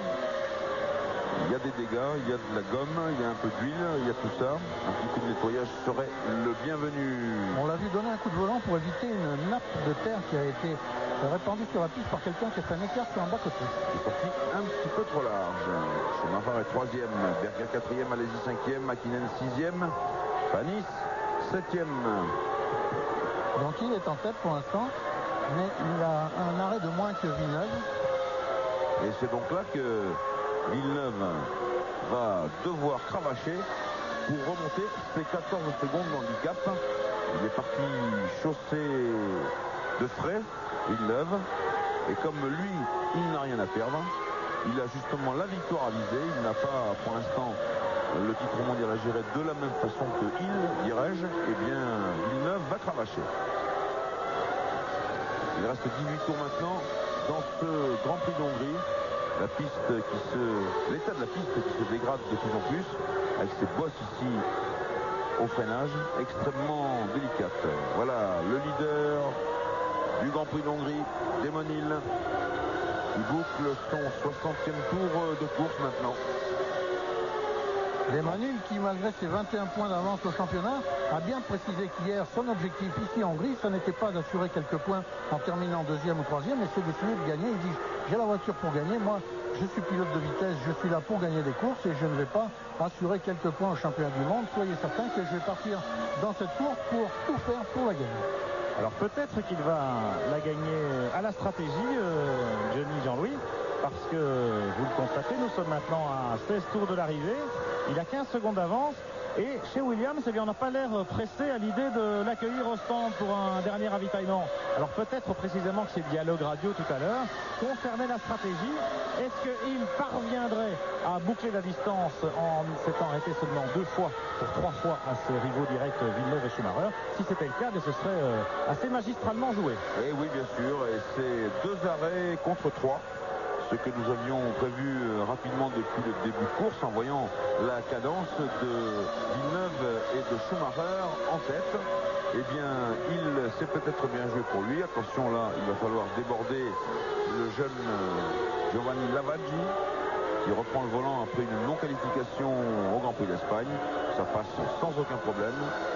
Hill avec 15 secondes et 3 dixièmes d'avance sur Villeneuve. Une petite pause de publicité et on se retrouve à Budapest pour la fin du Grand Prix de Hongrie.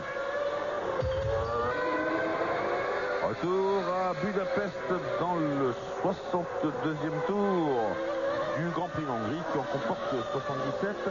La ligne d'arrivée est proche maintenant pour Damon Hill. Quelques tours encore et il peut gagner ce Grand Prix d'Hongrie à moins que Jacques Villeneuve vienne le rejoindre. Mais Johnny, regardez les écarts. 14 secondes et 8 dixièmes entre Hill et Villeneuve. La cadence de Hill, c'est 1,23. La cadence de Villeneuve, c'est 1,21,5. Mauvaise nouvelle, Jean-Louis, pour Damon.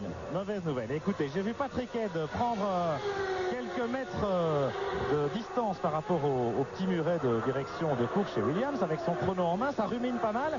Et le panneau de Damon Hill indique la flèche pour rentrer au stand pour un dernier ravitaillement. Et effectivement, ça se confirme. Les mécaniciens sortent maintenant du garage, préparent les pneumatiques.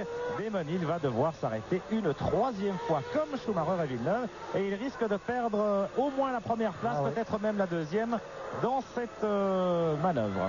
Fort mauvaise nouvelle, Pierre, fort mauvaise nouvelle pour Damon. C'est dommage parce qu'il aurait pu concrétiser ici une autre victoire en Grand Prix. Alors peut-être que la discussion de tout à l'heure était à propos d'une éventuelle panne d'essence, peut-être que Damon sentait ou avait de quoi penser, avoir de quoi aller au bout de la course et peut-être que Patrick Head l'en a dissuadé. Il y a toujours des échanges assez curieux entre Patrick Head et ses pilotes, surtout quand il leur parle par la voie des ondes. Donc la flèche pour Damon Hill et les mécaniciens qui s'apprêtent. Damon Hill, c'est sur ce tour-là. Voilà. 63e tour. Il est chez vous, Pierre. Le voilà qui arrive. Damon Hill. Alors Jacques Villeneuve va évidemment passer devant. Qu'en sera-t-il de Schumacher? Normalement l'écart creusé sur la piste par Damon Hill devrait être suffisant pour occuper la deuxième place. L'arrêt est très très court, vous le constatez, car on n'est pas très loin d'arriver et qu'il ne fallait pas mettre beaucoup d'essence. Mais Villeneuve est passé. Villeneuve est passé, Damon Hill rejoint la piste. Allez, c'est maintenant ou jamais. Là, il faut souder l'accélérateur au fond de la coque pour aller rejoindre Jacques Villeneuve. Un duel inattendu, ou en tout cas inversé dans le domaine des Williams-Renault. Schumacher étant toujours 3e, Berger 4e, Alesi 5e et Hakkinen 6e. Ça c'est intéressant. Alors pour l'instant on va attendre le passage de Villeneuve et le passage de Hill sur la ligne de chronométrage pour vous donner un aperçu exact de la situation.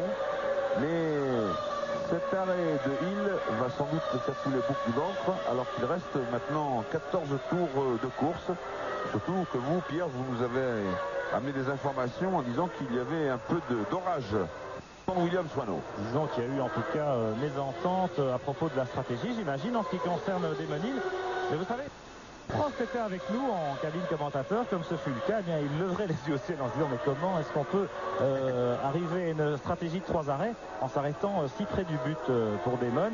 Visiblement, on ne comprend pas très bien. Mais chez Williams, vous savez, les rapports avec les pilotes et les rapports humains sont parfois difficiles à comprendre et les pilotes sont souvent considérés un petit peu comme quantité négligeable. Alors là c'est curieux parce que Damon Hill chez Williams depuis toujours, j'ai envie de dire depuis 5 saisons maintenant, il a remporté presque une course sur 3 du monde pour la première fois. Tout devrait aller bien dans le meilleur des mondes. Eh bien, c'est visiblement pas le cas entre Damon Hill et les dirigeants de l'écurie. On sait que le contrat 97 est en cause. On sait que peut-être que le champion du monde et son équipe, eh bien, ne feront pas équipe ensemble la saison prochaine. Ce serait pas la première fois que ça arrive chez Williams-Renault. Non mais Pierre, il faut être franc, il faut être sincère. C'est une question d'argent. Et Damon Hill voudrait pouvoir en faire tirer la somme qu'il estime qu'on lui doit chez Williams-Renault ou dans n'importe quelle équipe, en tout cas une somme pas loin de celle de Michael Schumacher, peut-être même de Jacques Villeneuve, en tout cas de Jean Alesi et de Gerhard Berger. Alors tout le problème se tient naturellement là, dans le montant du contrat, et bien sûr, ça c'est en millions de dollars, ça s'estime. En tout C'était cas, vrai pour Mansell aussi à une certaine époque. Bien Henri. sûr. Vous savez, la rivalité entre les deux pilotes à l'intérieur de l'écurie Williams, c'est aussi quelque chose qui est parfois savamment entretenu par Frank Williams et par Patrick Head. J'ai un souvenir, c'est la victoire de mon ami Thierry Boutsen, ici même sur le Hungaroring en 1990, alors que son contrat n'avait pas été renouvelé et que celui de Riccardo Patrese venait de l'être. oh là, attention, une panne mécanique pour Gerhard Berger, Encore qui une était fois. en 4e position. Moteur ou boîte de vitesse, ça fume un petit peu par la prise d'air, un petit peu partout. On ne sait Ça pas fume par encore. la prise d'air, c'est plutôt le moteur. Oui, bien sûr, ça paraît être cela. Donc, Je ne sais pas si c'est par la prise d'air ou si c'est de la fumée qu'on voit venir de l'arrière et parcours le côté poussé par le vent, le côté de la... ben voilà, c'est Ah, la ouais, réponse c'est avec pareil que l'autre l'action jour. au ralenti. C'est pareil que l'autre jour, c'est les échappements, c'est le moteur. Et oui, et Berger qui n'est pas toujours très tendre avec le moteur Renault, c'est d'ailleurs le seul pilote Renault que je connaisse et qui fait état de ces quelques difficultés, eh bien Berger ne va pas être très content. Alors, ça nous permet de voir Alesi revenu en 4e position. Mais ce qui est important, c'était que quand ils sont repassés devant les stands il y a un tour maintenant, il y avait 6 secondes et 5 dixièmes entre Villeneuve et Hill, et que le tour suivant, il n'y a plus que 4 secondes et 8 dixièmes. Et voilà, c'est reparti maintenant à 5 secondes et 8 dixièmes. Donc, un petit jeu du chat et de la souris, un petit duel à l'accordéon, alors que maintenant, eh bien, l'arrivée est proche, bientôt une dizaine de tours, bientôt 10 tours seulement. Et les deux Williams Renault sont en vue, l'une de l'autre. 21-0 pour Villeneuve, 21-58 Hill. L'écart se creuse un tout petit peu en faveur de Villeneuve par rapport au tour précédent. Il est de 5 secondes 4, ça n'est pas grand chose, il ne faut pas que Villeneuve commette une faute d'importance. Sinon, adieu la victoire. Oui, adieu la victoire. Il restera 10 tours à la fin de celui-ci. Mais on l'a vu déjà résister à la pression. C'était à celle de Schumacher au Nürburgring. On sait que malgré son jeune âge, Villeneuve a les épaules solides. Il a de la carrure, ce garçon. Et bon, je le crois tout à fait capable de maîtriser la situation actuelle et le retour éventuel de Damon Hill sur lui. D'ailleurs, même si Damon Hill revenait sur lui, le rejoignait, il faudrait qu'il passe pour arracher la victoire. Et ça, ce serait notre paire de manches. Et ça, oui, c'est pas joué d'avance, bien entendu. Villeneuve, Hill, 4 secondes et 9 dixièmes à l'intermédiaire. Il y avait 5 secondes 4. On va voir si Damon est capable de cravacher. Le problème, c'est qu'il est sorti des stands avec des pneus frais. Et puis au bout d'un tour, ces pneus perdent de leur efficacité. Ils se stabilisent, certes, mais c'est tout. Alors, ça va être plus difficile pour Damon. Mais voyez, ils sont toujours en vue l'un et l'autre. 4 secondes 5. Voilà exactement. Avec Hill, meilleur tour en course. Ça, c'est beau au 67e tour. Surtout en Hongrie. Une 20-0-93.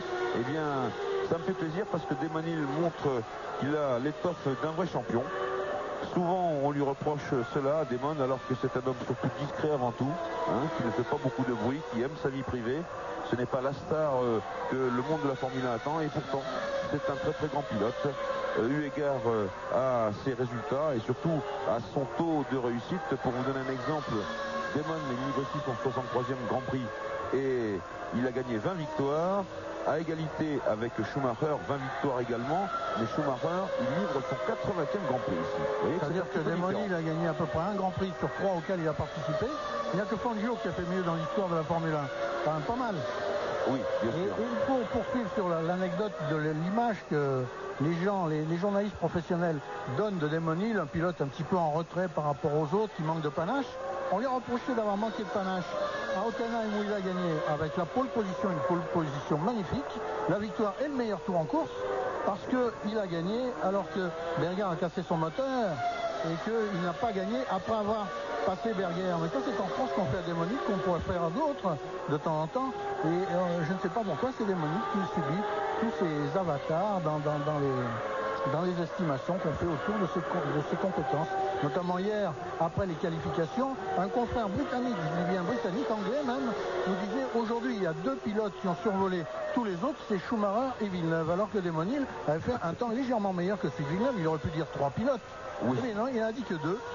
C'est-à-dire que dans son esprit, non, Demoni ne compte pas, il n'était pas avec eux. Alors que Demoni avait fait un rush final absolument éblouissant pour essayer d'arracher la pole position à Schumacher. Non, ce qu'il y a aussi, il y a une image qui restera en mémoire cette année, c'est Melbourne, le premier Grand Prix de la saison en Australie, où Demoni avait fait preuve d'un très très grand professionnalisme en essayant de chatouiller Villeneuve qui était en tête devant lui, et puis en voyant que c'était devenu un peu trop chaud, eh bien à la Prost, dirais-je, il avait préféré s'écarter, assurer sa deuxième place comme il le fallait, sans tenter le diable, sans tenter la casse entre les deux voitures. Et puis finalement, eh bien qu'est-ce qui était arrivé? Eh bien Villeneuve était parti un peu loin, son moteur, je crois, ou sa bâche à huile avait été endommagée, je ne me souviens plus bien, et c'est Damon qui avait gagné une course de très grand professionnel. Pierre Van Dijk, juste avant de vous passer la parole, un dernier écart, 2 secondes et 7 dixièmes entre Villeneuve et Hill.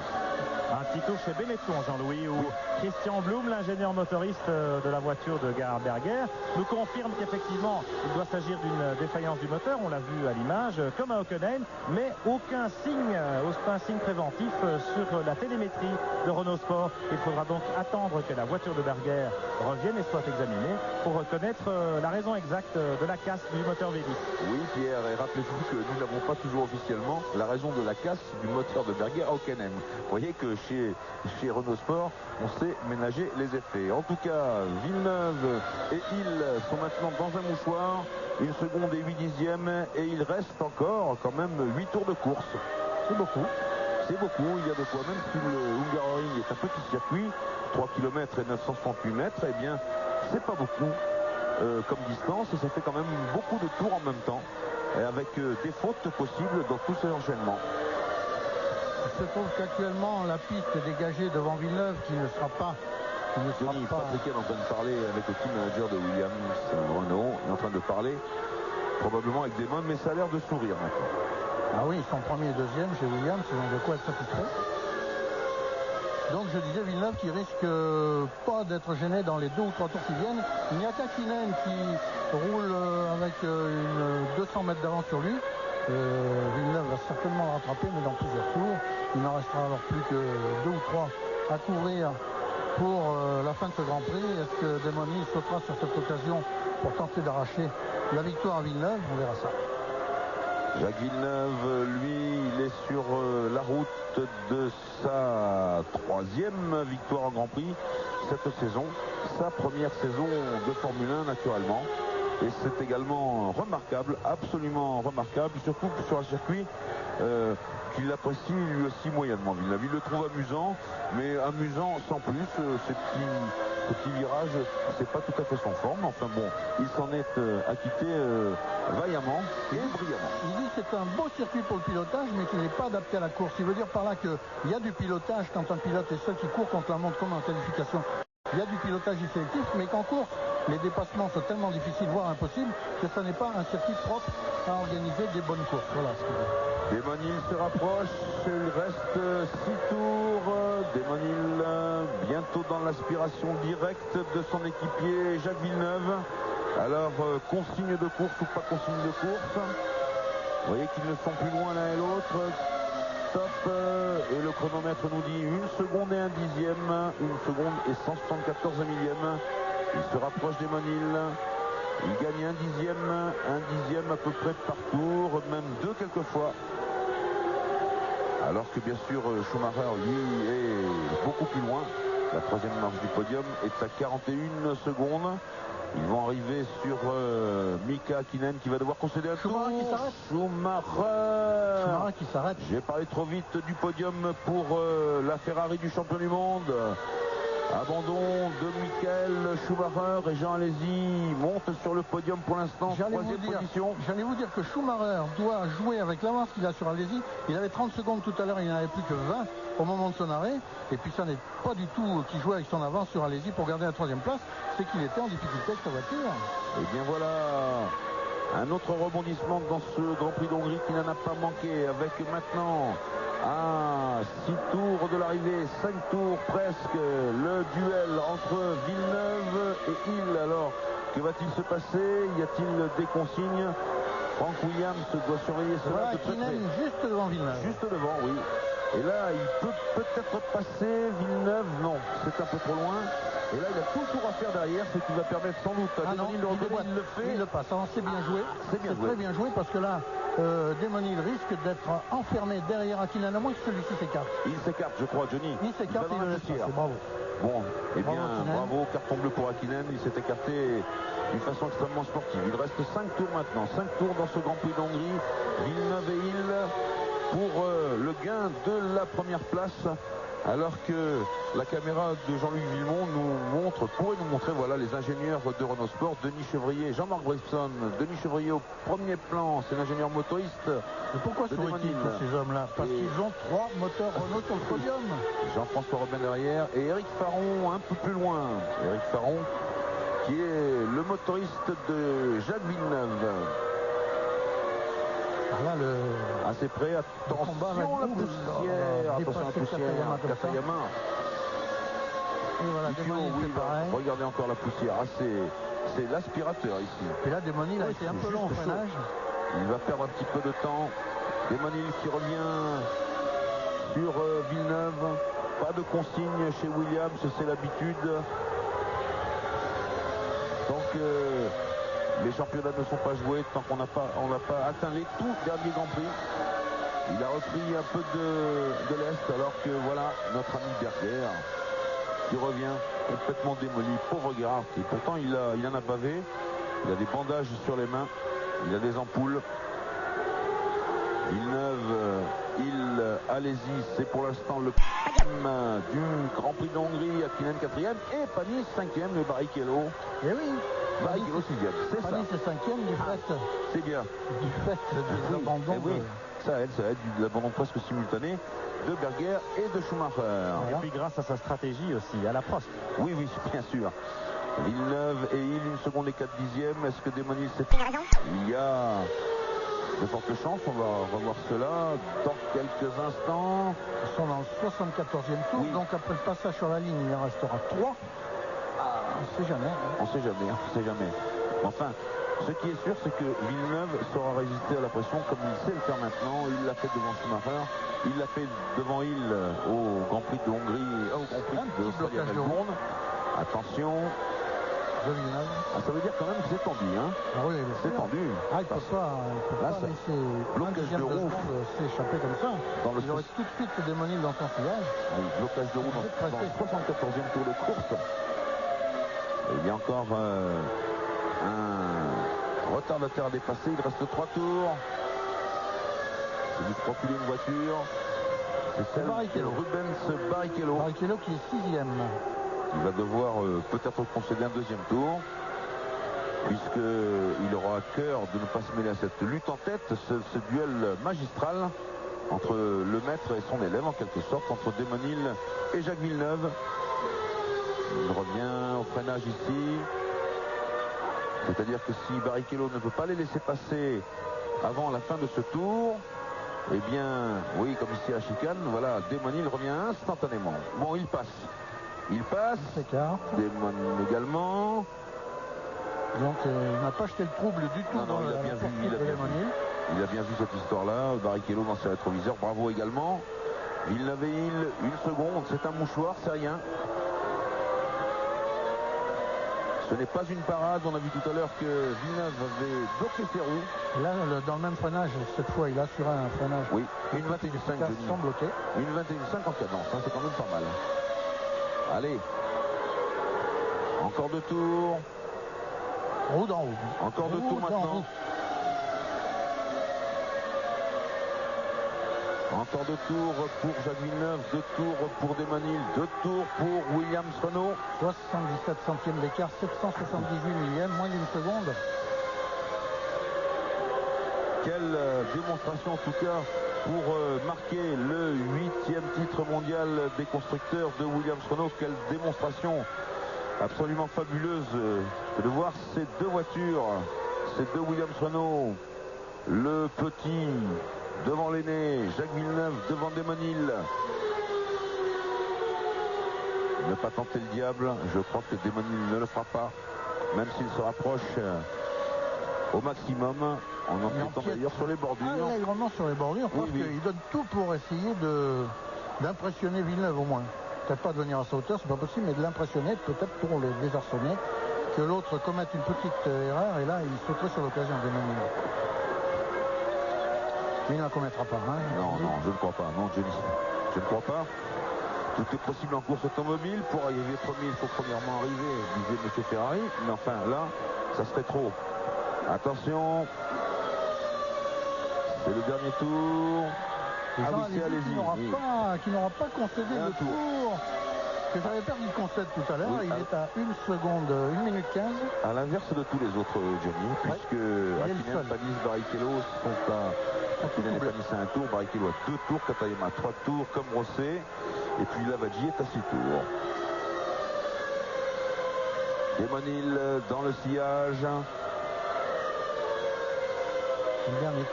Le dernier tour pour Villeneuve. Une 3e victoire en Grand Prix. Et le titre assuré pour Williams Renault. 8e titre mondial des constructeurs de Formule 1. Avec panache, un premier et deuxième. Là où il leur fallait une 5e place, ils sont premier et deuxième. Extraordinaire. Il leur fallait 2 points, ils en marqueront 16. Williams comme Ferrari. 8 titres chacun, Lotus et McLaren 7 titres, et puis derrière on a Brabham 2 titres, Cooper 2, Van Vol 1, BRM 1, Matra 1, Tyrrell 1, Benetton 1. Vous voyez la distance entre Williams qui conquiert ici des lettres de noblesse s'il en fallait encore à cette équipe. Extraordinaire, un 8e titre mondial des constructeurs avec Renault. C'est un aboutissement. Attention pour Villeneuve. Et c'est gagné pour Jacques devant Demonil et chez Renault. C'est la fête, Jean-Louis. Mais oui, bien sûr. Avec les hommes de l'ombre, vous l'avez dit tout à l'heure, avec Jean-François Robin, avec Denis Chevrier, Éric Faron. Éric, un petit mot. L'équipe Williams signe un doublé formidable avec Jacques Villeneuve, votre pilote qui gagne ici. Et puis le titre mondial quand même. Quelle sensation ça vous inspire? C'est absolument fantastique de gagner comme ça sur un doublé. On savait qu'il nous manquait uniquement 2 points pour être champion du monde. Là, on fait 16 points, on fait le maximum. En plus, ça relance Jacques pour le championnat du monde, donc c'est génial. Voilà, formidable. Merci Éric Faron, Jean-François Robin, Denis Chevrier, tout le monde est là. Bernard Dudot est chez Benetton ce week-end. Vous le savez, ils se répartissent le boulot avec Jean-François. Alors, il suit Jean Alési pour l'instant sur le petit écran, Bernard Dudot, jusqu'à l'arrivée pour assister à ce tiercé Renault finalement. Ça relance le championnat, a dit Éric Faron, parce que l'écart entre Demonil et Jacques Villeneuve n'est plus que de 17 points. Or, il reste 4 Grands Prix à disputer, encore 40 points marqués. Le championnat est complètement ouvert. Et oui, complètement. Villeneuve, vainqueur devant Hill. Les 2 Williams Renault. Jean Alési monte sur le podium en 3e position. Le 4e, on l'attend, c'est Mika Hakkinen. Il est passé. Le 5e, c'est Panis. Il vient de passer lui aussi. Il était naturellement à 1 tour. Voilà Jean Alési encore sur le podium et qui prend un petit peu de marge sur Michael Schumacher. Voilà Jean Alési lui aussi dans son tour d'honneur. Il a assuré son dernier tour. Jean Alési, il l'a bouclé en 1 minute 27 secondes. Certainement qu'il a voulu s'assurer ce nouveau podium, le 7e d'Alési de cette saison. Bien, alors, le classement du Grand Prix d'Hongrie, vous l'avez sous vos yeux naturellement avec la victoire de Villeneuve devant Hill et devant Alési. On se retrouve dans quelques instants pour le podium du Grand Prix de Hongrie et bien sûr la fête chez Williams Renault, champion du monde des constructeurs 1996.